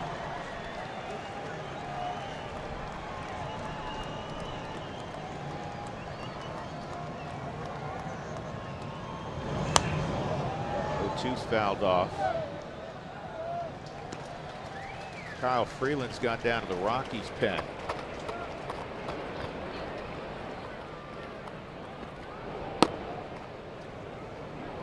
Well, the one thing about being in a sprint, trying to hold on to a playoff spot, everybody's leash is a lot shorter. Back to Cueto. Out at first, end of inning. We move to the bottom of the 6th inning. The Giants have a 3-2 lead on the 2-run home run by Hunter Pence.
Jared Parker in the bottom of the 6th inning against German Marquez. And the curveball, not sharp, ball 1. Rockies all of a sudden down 3-2. This will be Marquez's final inning as he is due up next frame.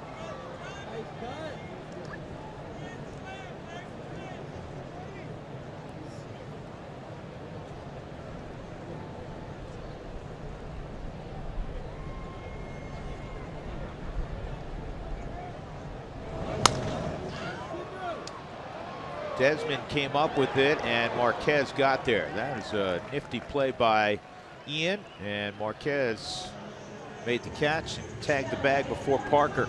That was nifty because he backhanded this ball like a quarterback option. Watch, so he catches, doesn't toss it, he just backhands it. That's, you know what that's from? That's from playing some middle infield. Those are just instincts taking over. He catches it on the Subaru Supermo right into that big first baseman mid, and then just a backhand flip. There you go. Lead the pitcher, catch a step on the bag. And I know you, with second baseman, teach that method quite a bit when you're within about 20 feet, Huey. And it was necessary as Sandoval fouls that off and nearly hit Ryder Jones. But it's necessary because he had to have a little something on that throw. He can't lollipop that. No, and the key with it too, though, is you can't get your wrist real floppy with it. You got to keep that stiff wrist and use more of an elbow throw when you make that for Ian. Ryder Jones, 2 strikeouts. Kyle Freeland's taken a seat. He's been replaced by Carlos Estevez.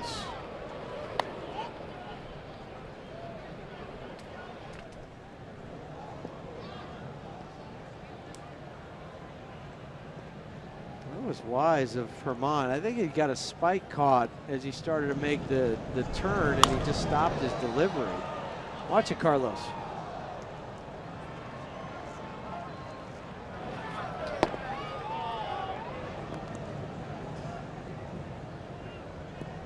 Corey Gearin in the pen for the Giants. DJ's got it. Good inning for Marquez. 3 ground balls to the right side. Rockies, as we go to the 7th, down a run.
Unlimited baseball break brought to you by T-Mobile. Again, the Brewers hung on. They beat the Pirates today, so they're just a game and a half behind the Rockies in the chase for the final wild card spot. The Cardinals also won. They're 4 back.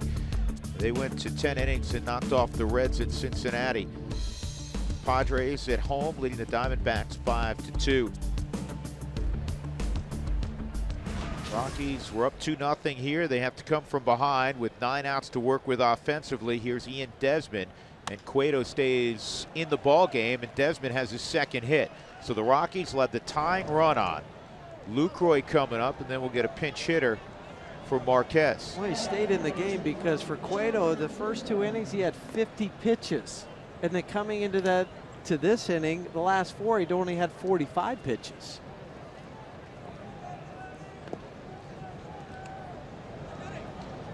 Got a couple double plays behind him tonight.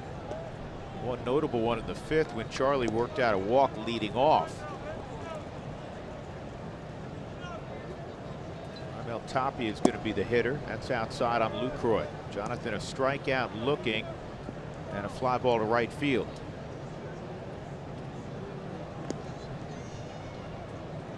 Stephen Okert, the left-hander, has joined Corey Guerin out in the Giants bullpen. 2-0. Milwaukee plays one more ball game at Pittsburgh tomorrow. Then they'll be at home against the Cubs for 4 large games. Yes, and that's a night game tomorrow night in Pittsburgh. Following week, they're home for 3 against Cincinnati, and then they finish the season with 3 in St. Louis.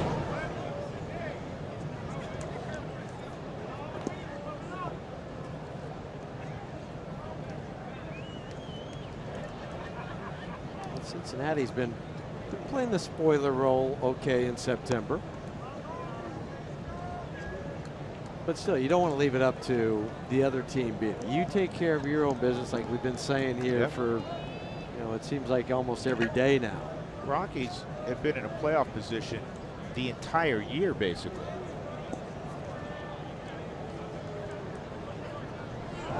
Desmond takes off. It's popped up behind the plate, and Posey does not have a play, fortunately. Because if he catches it, that's another double play. Because Ian was still at second base. This has a very short backstop. Not much room behind home. And that just snuck over the backstop.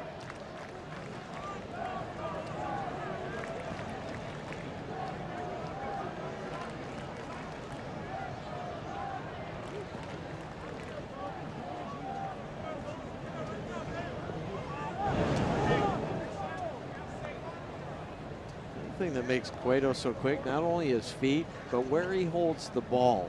Like right behind his back leg when he goes to a pickoff. So he doesn't have to worry about bringing it out of his glove first. Those are the guys that always scared me as a base stealer, because he could just step and fire real quick as he's coming up. 3-1 on Lucroy.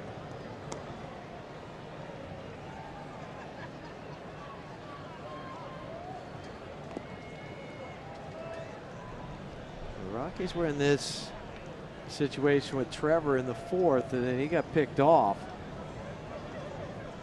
with a 3-1 count.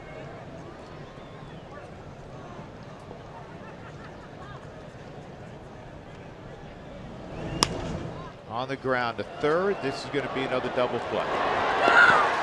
3 of them turned by the Giants tonight. In the last 3 innings. We're starting to run out of outs.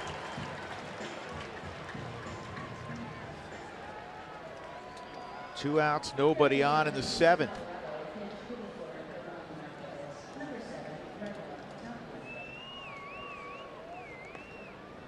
We had everything dialed up as you'd like it. A leadoff man on. You have a 3-1 count. And just like that, one quality pitch turns into 2 outs.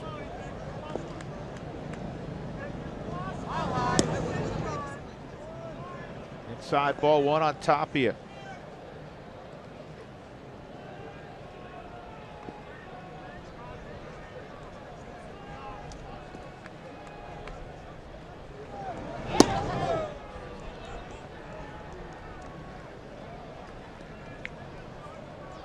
One where or another, this is it for Cueto. Either gets out of this inning or they're not going to let Charlie face him a fourth time.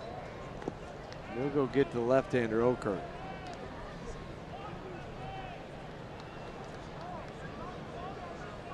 But on a night where it looked like their bullpen may be picking up 4 innings,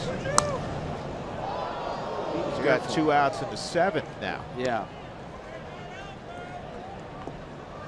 Well, fans, you can still get your tickets now for the Fan Appreciation Fireworks, courtesy of Great Clips on Friday, September 29th, after the Rockies take on the LA Dodgers. All fans will also receive a 2018 magnet schedule.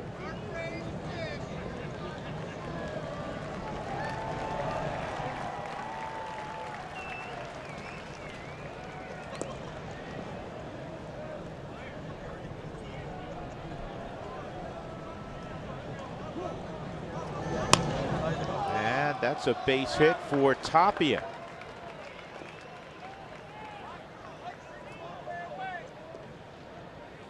Charlie just standing there. He's assuming there's no way he's facing, as you said, Johnny Cueto, and here comes Bruce Bochy.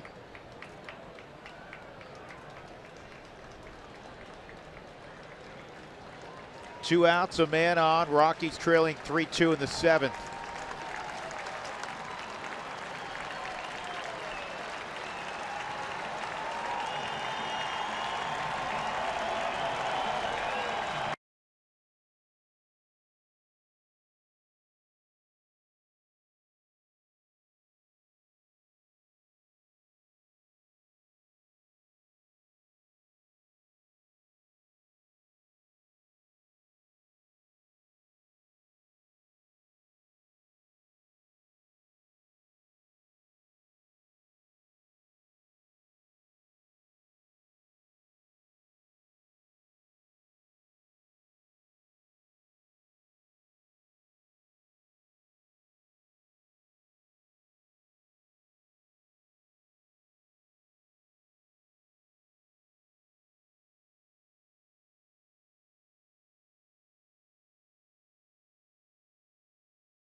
Airlines say yes to low fares with nothing to hide. That's transparency.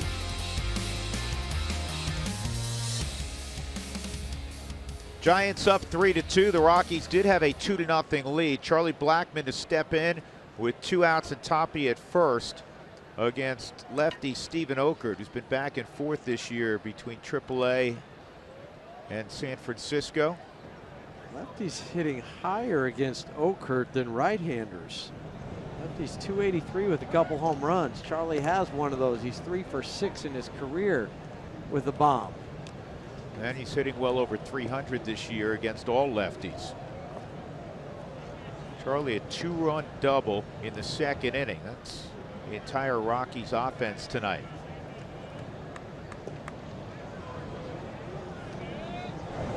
They've had base runners, 10 of them in fact, 7 hits, 3 walks against Cueto, but 3 double plays has really hurt the Rockies' opportunities to add on.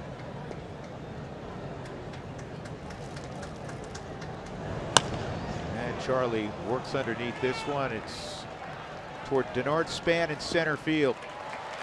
Stretch time in San Francisco. The Rockies continue to trail by a run.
Here's the Kubota pitching performance, a comparison between Marquez and Cueto. The difference, Marquez gave up a 2-run home run to Hunter Pence. And Johnny Cueto was able to limit the damage, getting 3 double plays behind him. So it's on the bullpens. And Carlos Estevez is out there for the Rockies. Mac Williamson's going to be the pinch hitter. It's 9-1-2. So Williamson will pinch hit for Oakland. And he gets blown away on a fastball in the upper 90s, 0-1. Carlos should be fresh. Did not pitch in the San Diego series. And third in the Arizona game. Had a strikeout. Good pitches right out of the gate for Carlos. Last pitch 98 miles an hour.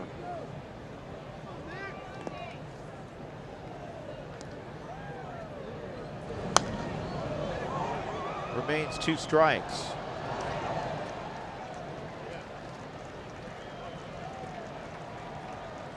Rockies have been out hit 8-7. 1 run the difference, and seen so many ball games here, and it's always, you know, 3-2 one way or the other. I think the thing, not only the double plays, but 2 out of the 3 innings you had the leadoff batter on base. The pickoff also. Trevor got picked off. That hurts. You don't know what's going to happen behind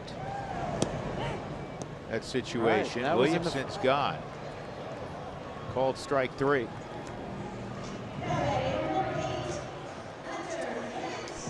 Coors Field's a great place for group outings. Groups of 25 or more receive discounted pricing, scoreboard recognition, and other great benefits. Call today for more information and get your group on.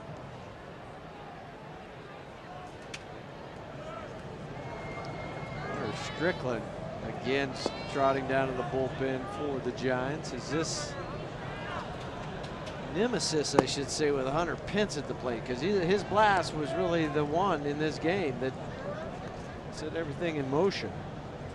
3-1 fastball, dead center field. And he hits this solidly again. And it's caught by Blackman, reaching up, 2 outs.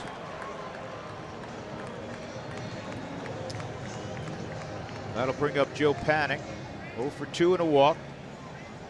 Rockies will have LeMahieu leading things off in the 8th inning. Bud Black's going to bring in a lefty to face Panic.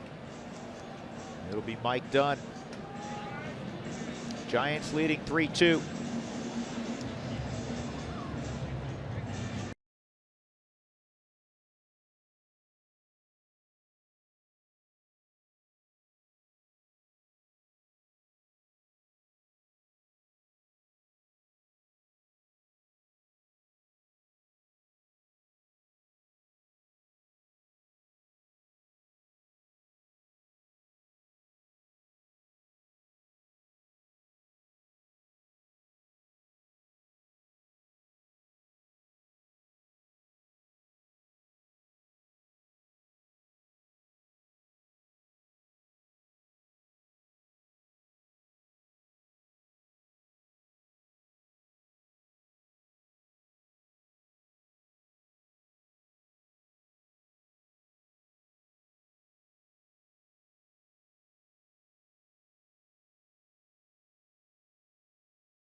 Two Giants here, bottom 7. I want to get a little mojo going. Flashback to 2007 when the Rockies on this day were at home against the Dodgers. They were down a run until Brad Hopp hit a 2-run homer off of Jonathan Broxton.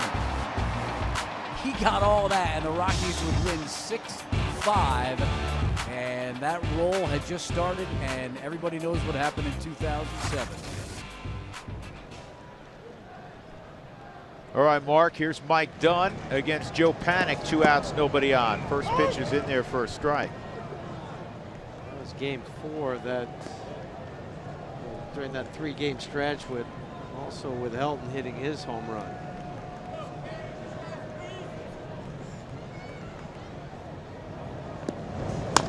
And Panic, it's a 2-hopper to DJ. So the Rockies in the top of the 8th will have LeMahieu, Cargo, and Nolan down 3-2.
Blackman in a scoreless game, a 2-out double to bring home 2 runs. Unfortunately, that's it for the Rockies in the way of offense.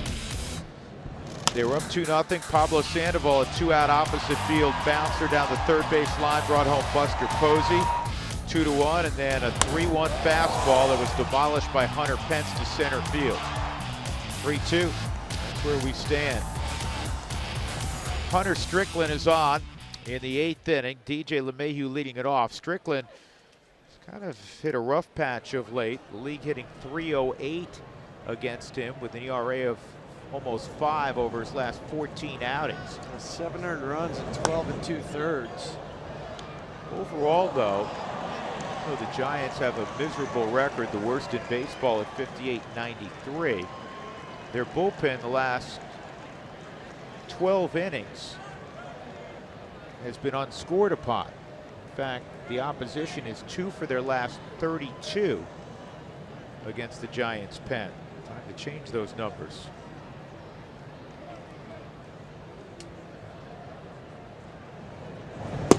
A reminder too that Mark Melanson had surgery, so you really don't have a closer like they've had here. I know he's been hurt off and on this year, but he already opted for the surgery on his right arm. Yeah, he had it a week ago in Los Angeles. 2 strikes.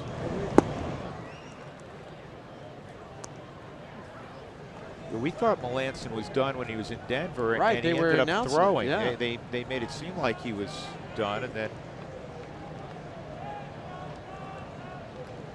after they left Denver, Melanson soon thereafter went to LA. He's not going to be able to throw for a couple months. Should be ready for spring training.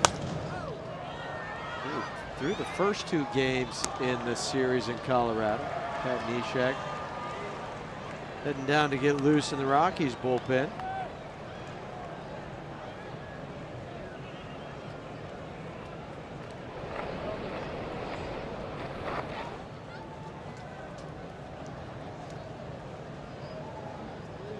Giants don't put a major shift on, but they do take their left fielder, Jared Parker, with LeMahieu up, and they put him in left center field.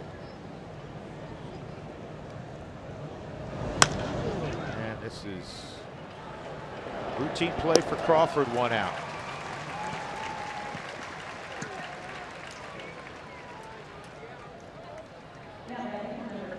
That'll bring up Cargo, nothing for 2 and a walk. Cargo 1 for 4 in the previous matchups with Hunter.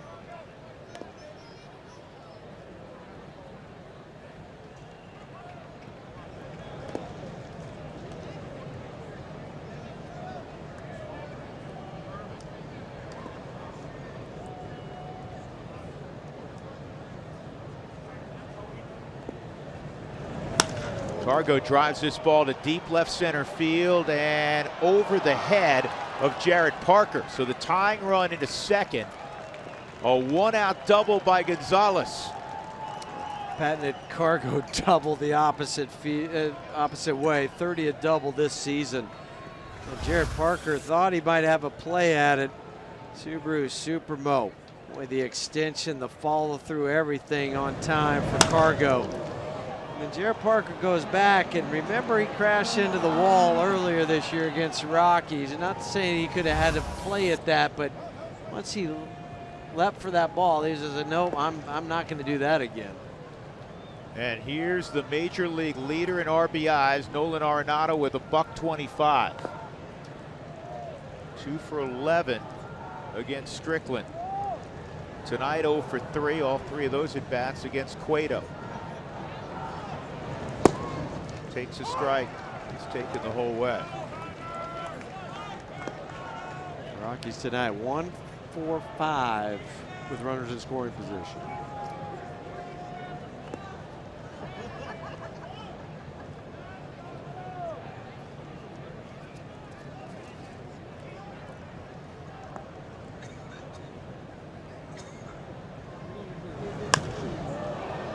High fly ball deep left center field, but playable for Parker. Cargo's going to tag and move to third. So with 2 outs, he's a pass ball wild pitch away from tying it up. And his longtime friend Gerardo Parras coming up. Put a little more pressure on the pitcher-catcher combo. Nolan came within an eyelash of hitting that one out. He just got underneath it.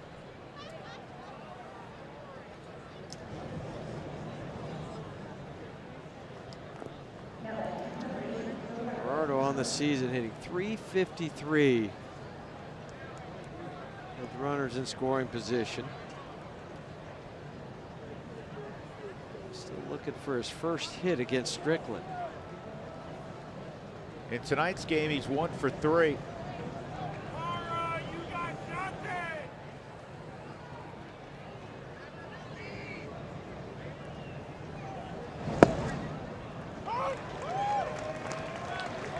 Sure, he thought that one was a strike, and according to the Subaru strike zone, was well off the plate. Yep.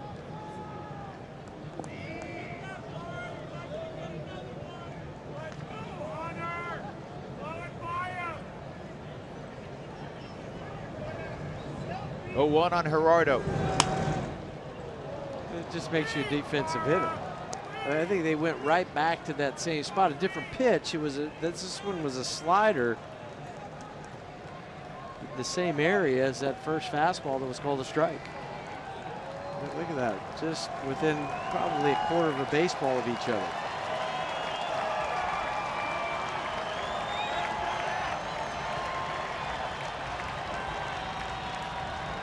Now, if you're Carlos at third, think about a slider that he tries to bury and be ready to get a good secondary.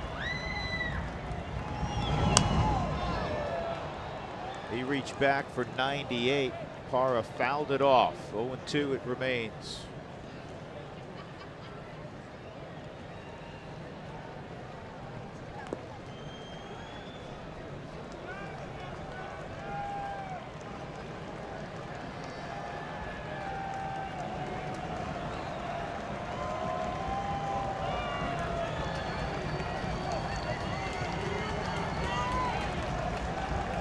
set up away. And Parra waits another pitch. I don't think that's where Buster wanted that, but he was, you saw the signal that he was saying, throw this 4 or 5 inches off the plate. And that was too close on the Subaru strike zone. He wanted it on the right side of the second pitch.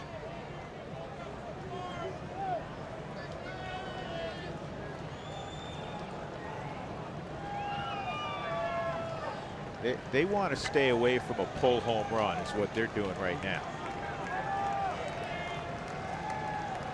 Good job by Gerardo. What a job by Gerardo.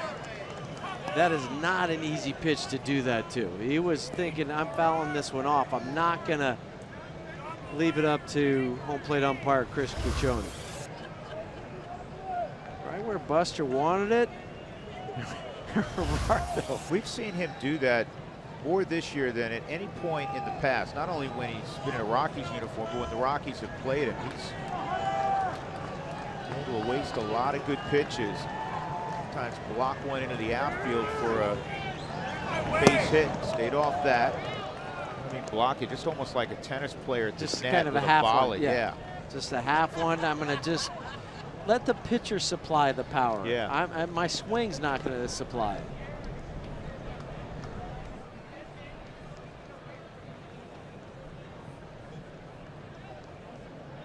Carr goes at third. A 1-out double. He moved up on the long fly by Arenado. 8th inning. Rockies trailing by a run.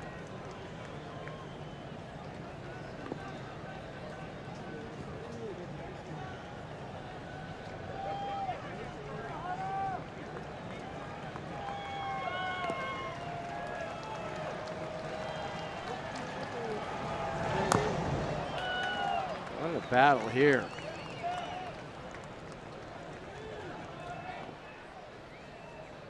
Time of year you have to grind out every AB.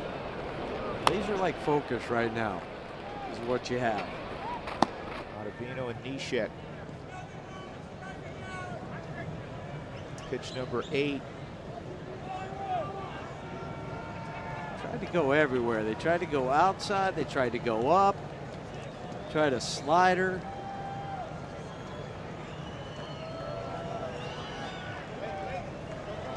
Back in. He covers it again.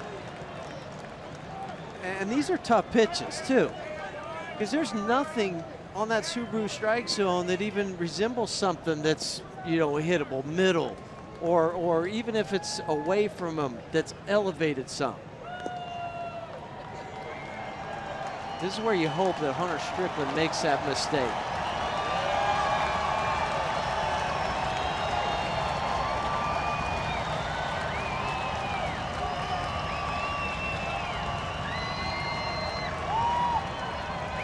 One, two.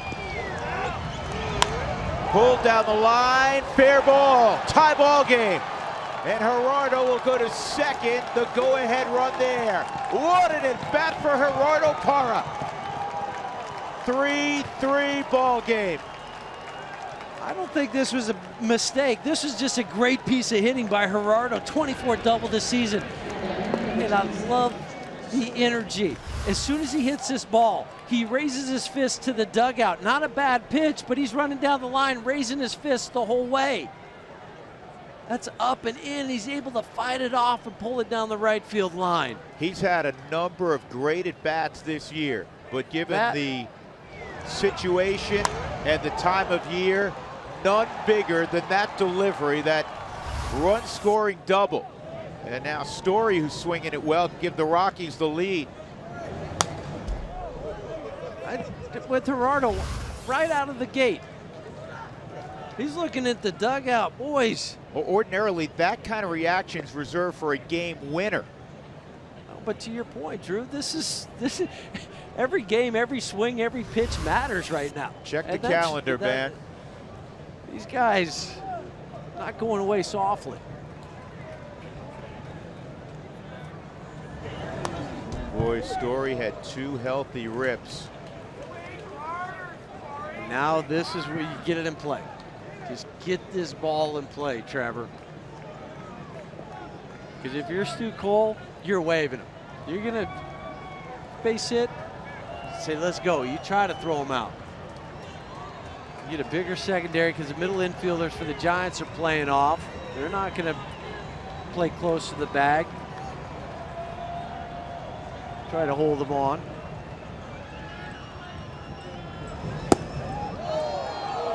What an eye. 1-2. And that's the pitch that had been giving Trevor some trouble. I keep saying it, Trevor, in the best place he's been all year offensively. Base hit in the fourth, extending his hitting streak to 10 games. And it's not just the 10-game hitting streak, it's the quality of the ABs. Here's the 1-2.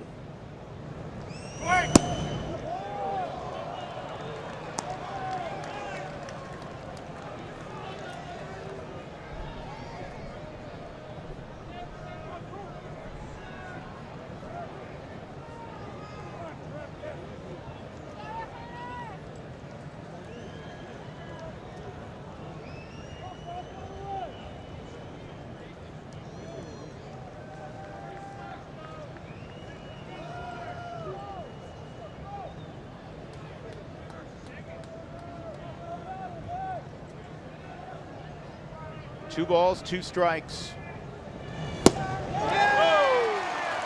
Strickland strikes out Story, but Parra has tied the game at 3.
Let's take you pitch by pitch on this. First one called strike. Next one he had to foul off, so he's sitting in the ditch, 0-2.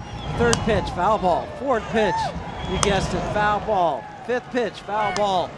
Sixth pitch, finally a ball high. And then another foul ball on the seventh pitch, as well as the eighth pitch. And then here's the money pitch, the double down the right field line to tie this ball game up. And now in the bottom of the 8th, in a 3-3 affair, it'll be Pat Neshek. And he's got Span, Buster Posey, Brandon Crawford, 3, 4, and 5 in the Giants lineup. Why was timeout called? Timeout's always granted.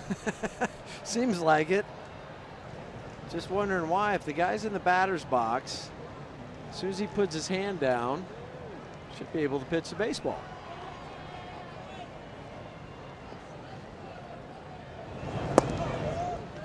Oh, and 2 on Denard Span.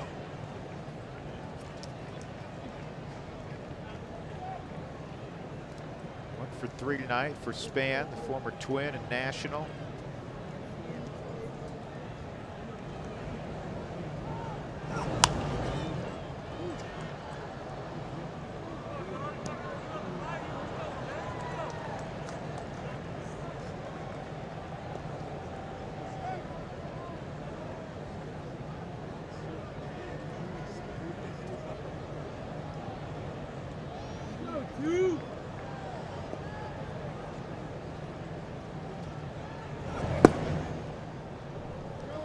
One and two.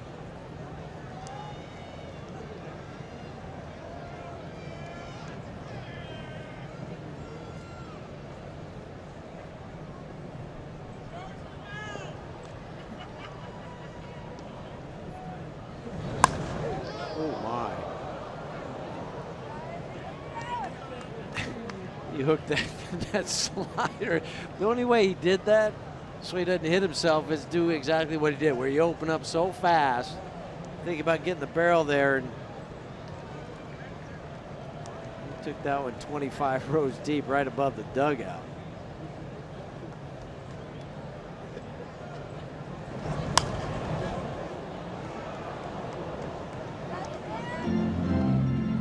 Span being a nuisance right now to Pat Neshek, whose number on the back of his uniform matches his age now. All-star campaign this year in the first half with Philadelphia, and he's done a fine job with the Rockies since coming over. Wow. Was that what the was eephus? that? At what mile per hour does it become an eephus pitch? That's pretty close. 66 miles an hour. Watch this thing. It almost stopped halfway there. I don't know if we've seen that We yet. haven't. I haven't. I don't remember Pat throwing this one. Making it up as That he goes was along. neat. That was neat. Now here's Posey. Posey lines it toward the left field corner. It's a fair ball.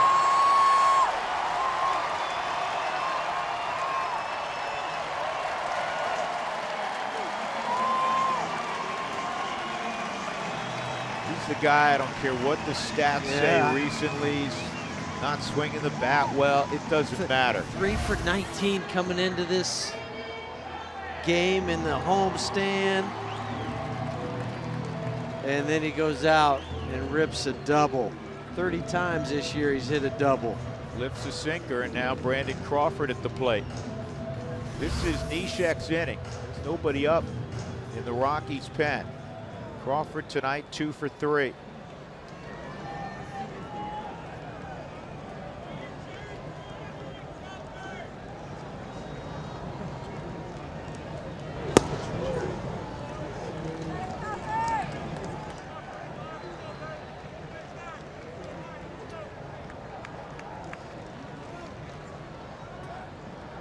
Sam Dyson looks like he's getting loose for the Giants. There's a strike. He'll be in either way. Home team, even or ahead. Dyson is now closing games for the Giants.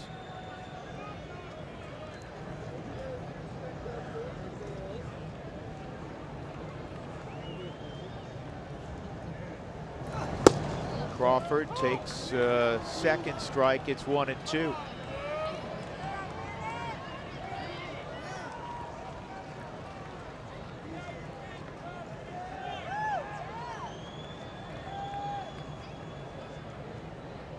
I think he's going to throw him that eephus pitch like he got Span with. That is smothered by LeMahieu, out at first base. DJ LeMahieu not only saved a run, he got an out. Off the bat, you're saying that's 4-3 San Francisco. Or at least just knock it down. Just knock it down if you can't reach it. Well, it helps to be 6'4" because he needed every bit of that. And then to have the arm strength to get this over and a nice pick over at first base. Right in the glove on the scoop on the Subaru Supermo. Brandon Crawford thinking he had a hit, an RBI. Giants were going to be ahead 4-3. Not so fast, says DJ. Not out of the woods yet. 2 outs. Jared Parker 0 for 3. He was robbed of a hit on the right side by Desmond his last time up.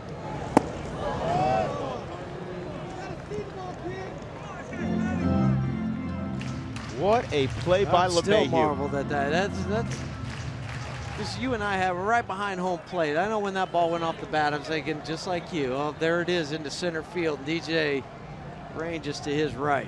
Center field, playable out there for Blackman.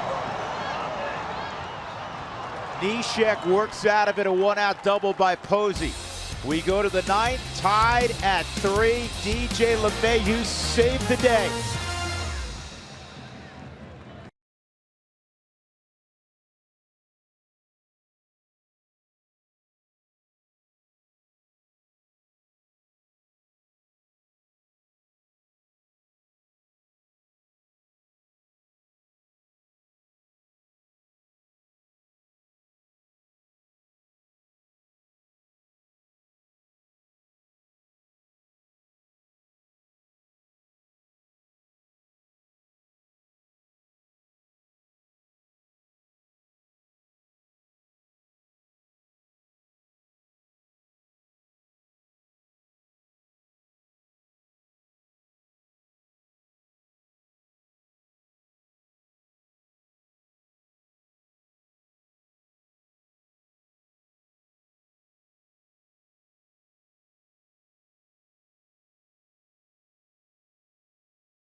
Up against Sam Dyson in the 9th. Who Wants Tacos? Fans, follow us at AT&T Sportsnet RM on Twitter to receive alerts for the Rockies taco special when the Rockies score 7 or more runs. Been a really good ball game for Desmond. He's 2 for 2 in a walk. He has scored a run. In fact, this year he's hitting in the neighborhood of 370. Actually, in his career, he's hitting around 360 at AT&T Park. And this year he's hitting 395 against the Giants. Dyson was awful this year with Texas, and that's why he was available. The Giants picked him up, and he has been very solid with San Francisco, producing 13 saves. 3-3 in the 9th. First pitch is in there for a strike. Dyson with Texas, he was 1-6 with a 10 ERA, 4 blown saves in just 17 ball games. A year ago, he had 38 saves with Texas. Former teammates going up against each other right here. That's right. 1-1. Desi 3 for 9, including a big fly against Dyson.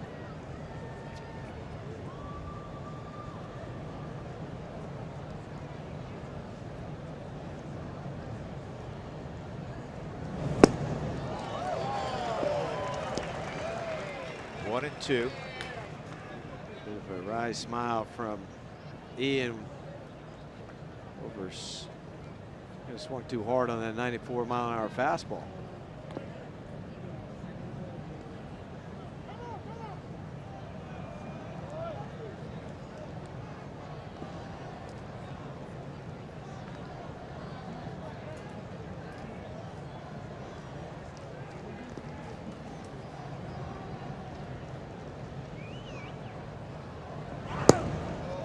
Two balls, two strikes.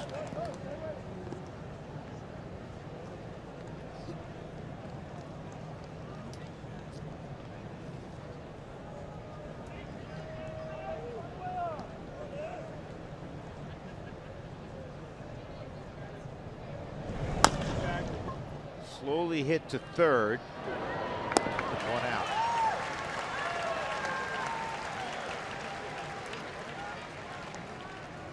Still time to take a behind-the-scenes tour of Coors Field. Group and individual tickets available year-round. Call 303 Rockies.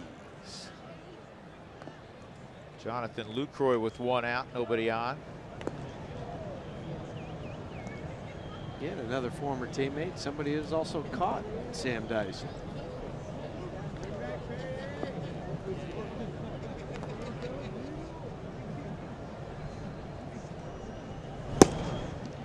Holland and McGee getting loose for the Rockies.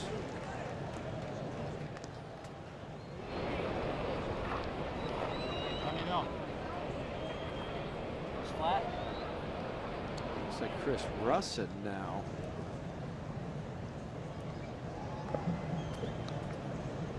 Taking the place of Jake McGee.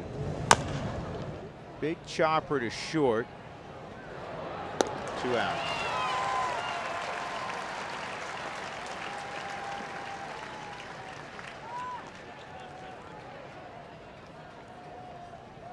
Comes out of the dugout.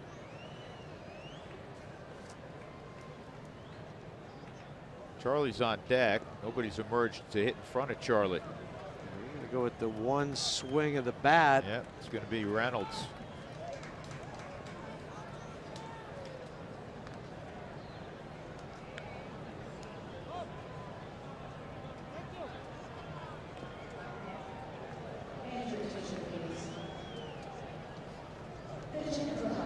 Good numbers against Dyson, 2 for 4.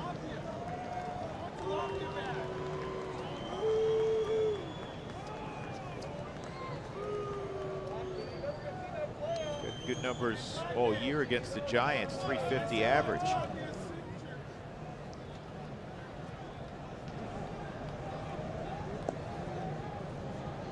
Outfield backs way up.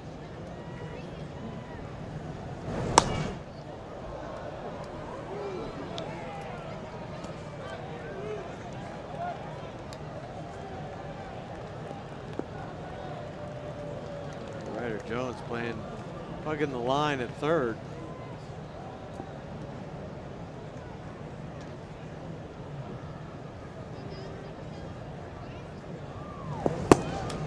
One and one. Mark 6 for his last 35 at the plate. Sitting on 29 home runs. I like a nice round number of 30. So does Mark. I like it right here.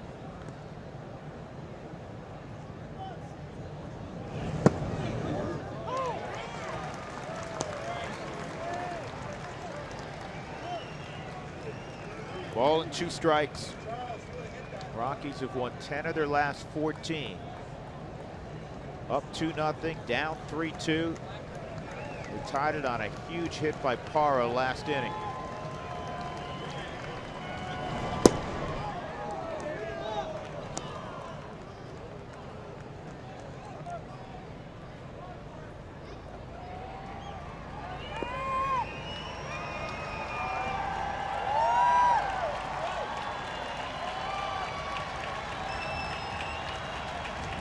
Two and two. Toward the hole, and Crawford not going to get him.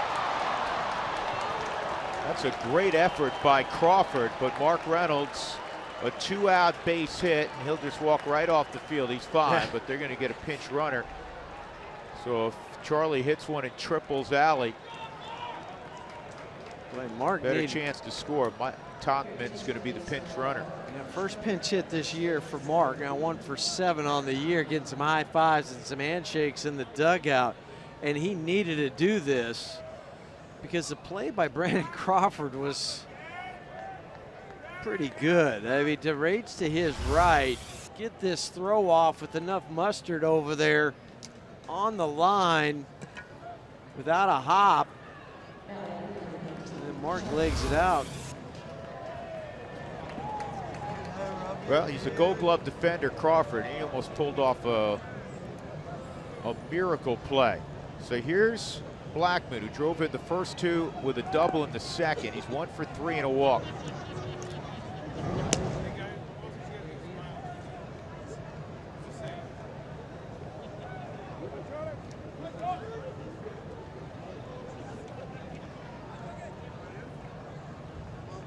Pence is trying to protect Triple's alley. He's over basically in right center. I feel they're still pretty deep for San Francisco. Tauchman started to go. I think that was wise not to go. Been a pretty easy ball for Buster Posey to throw down to second.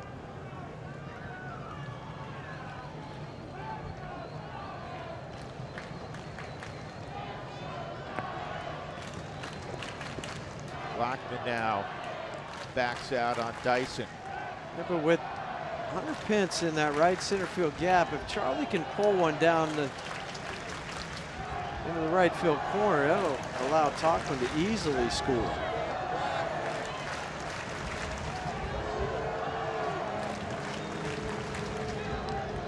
There's going to be some room there too, because for Pablo Sandoval, he's only going to come up off the bag a step, because he don't want something to go between he and the bag right down the line.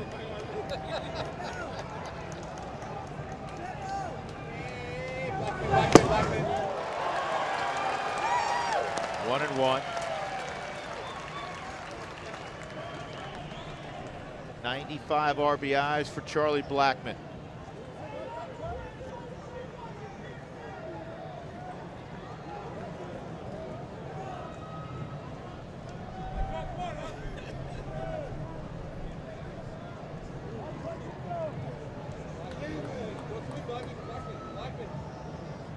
Tauchman takes off. Posey's throw, not going to get him. Tauchman a stolen base. But the guts of Mike. That was called from the bench, and Bud. And first stolen base of the year for Mike, and gets in there, keeps a hand on the bag. And this is the one advantage you do have going in head first, because you can really grab onto the bag. You don't worry about popping up off of it like you would a pop-up slide with your feet. First big league stolen base, but he had 99 in the minor leagues. He brings some tools to the yard. And now they're going to walk Blackman, which you understand with first base open.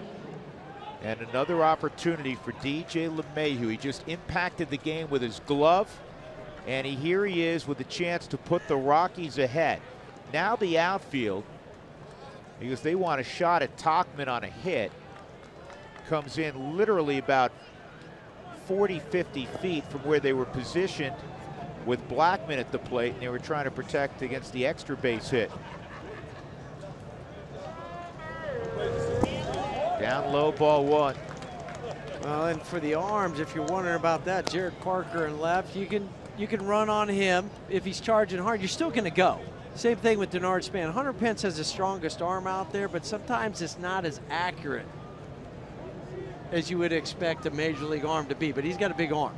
Unless it is a one-hop bullet at Pence, Stu Cole is sending Tauchman. 2-0. And rightfully so. I like to put the pressure on the defense. It's the ninth inning. So the old do or die.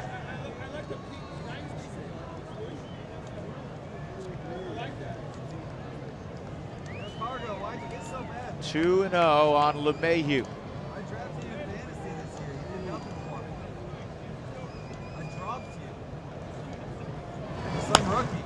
Slowly hit to third, and that'll end the inning and the threat. So the Rockies will try to push it to extra innings. It's a 3-3 ball game in San Francisco, going to the bottom of the ninth.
AT&T Sportsnet is brought to you by Southwest Airlines. Say yes to low fares with nothing to hide.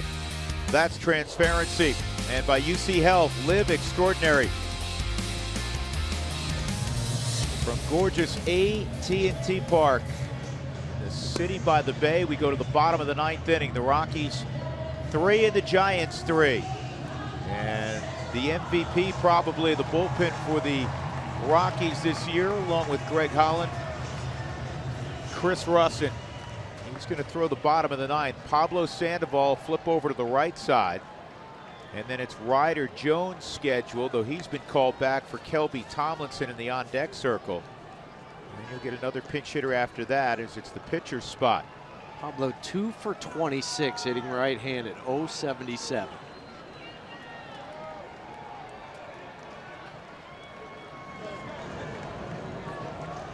So Russin ready to go. Again, trying to get the Rockies to the 10th inning. 0-1.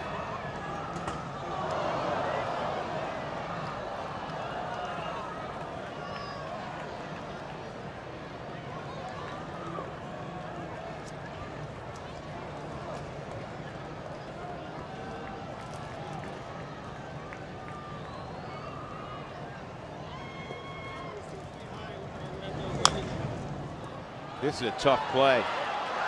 No play. Kidding me? 260-pound man just hit the ball 60 feet and has an infield hit. With a full swing. We'll see if they run for him.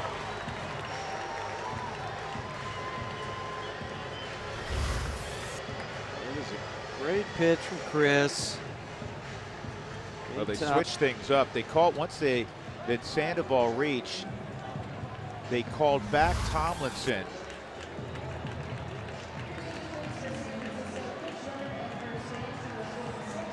And Ryder Jones will be asked to bunt.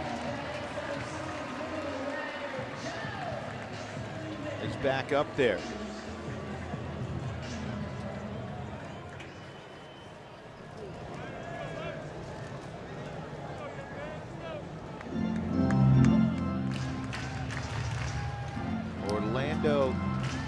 Calixte is the pinch runner.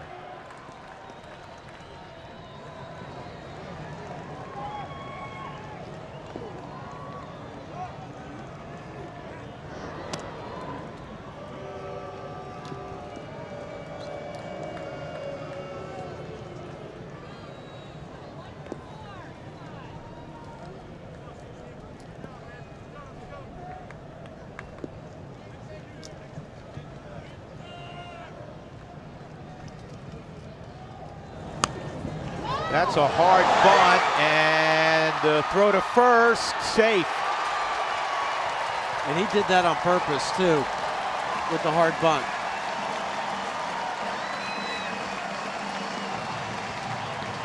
Good base hit for Ryder Jones.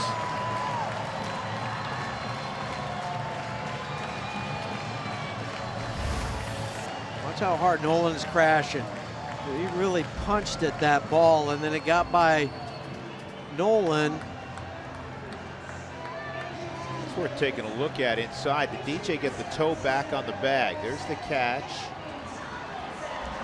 No. No.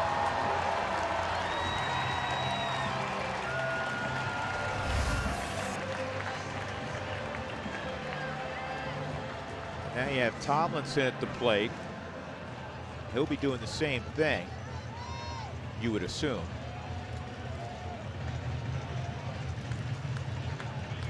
This is just strategy, how they're going to play this bunt play.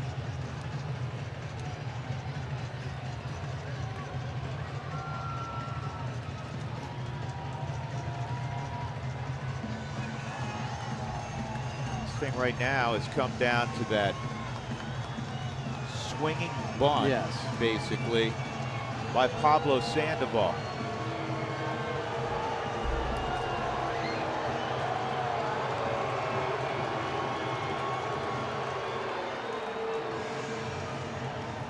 Kelby Tomlinson also has good speed, couple sacrifice on the year.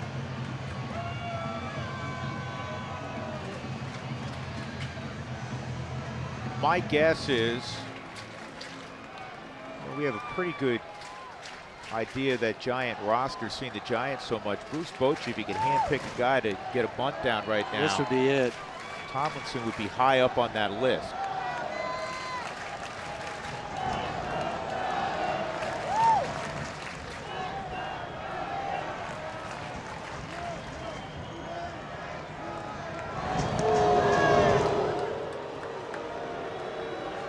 Trevor way over in the hole and DJ right by the bag. That's why they tried that quick pick.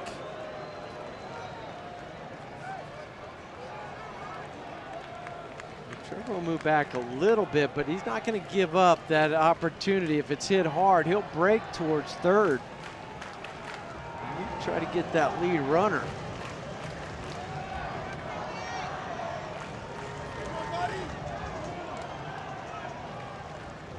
He's swinging, fly ball down the left field line, foul. Surprised? Not with the way the infield was. I think he was taking first pitch. I could get an opportunity to try to hit it past the drawn-in infield. He's going to go visit with Phil Nevin at third as the Rockies converse. That's the option that a manager will give, especially to a position player, where he says, if you see those guys coming in, don't just bunt into it. But now with one strike, he's going to be squaring around now.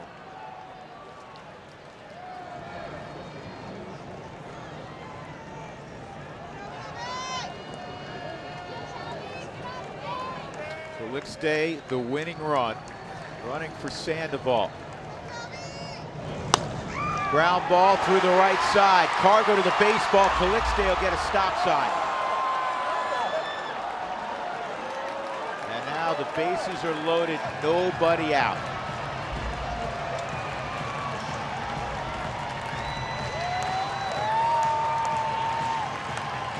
We've had a swinging bunt for a base hit. You had a bunt that was just pushed by Nolan. And then a seeing eye base hit to right field.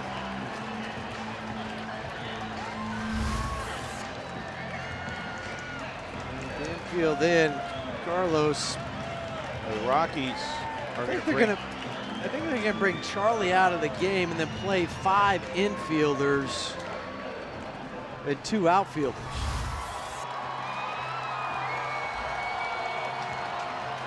Desperate times call for desperate measures. The other thought is you have Russin in there. You have Oberg, who's been warming up. You need to miss some bats here or get a double play naturally. It just depends which matchup you like better, Russin against Pence or Oberg against Pence. And of course, if you get Pence behind that, you got a couple lefties. Yeah, so I think that's why you stay with Chris here. And the trust factor is as high as it can be for any reliever.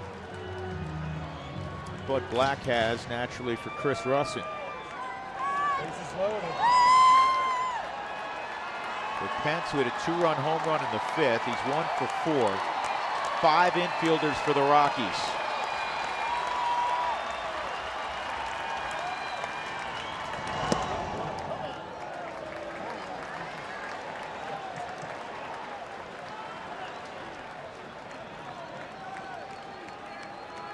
They're even asking the outfielders to come in a little closer. Cargo and Gerarda. 1-0 on Pence.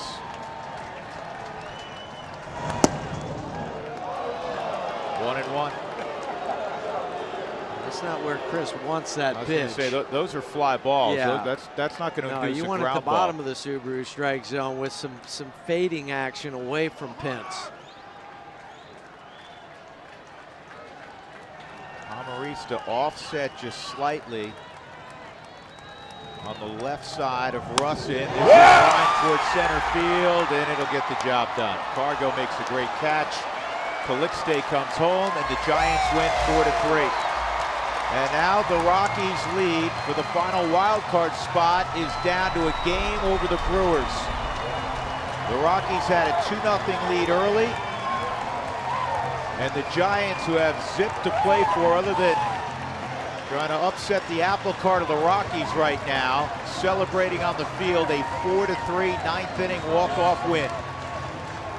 That's 2 disappointing losses in a row for the Rockies by the same score of 4-3. Jimmy John's delivery of the game, Hunter Pence, a 2-run home run, and a sac fly in the bottom of the 9th to win it. Dyson gets the victory. Russin takes his first loss of the year. And once again, the Rockies' lead over Milwaukee is down to 1 game. Let's go to our Denver studios. Here's Jenny and Spilly.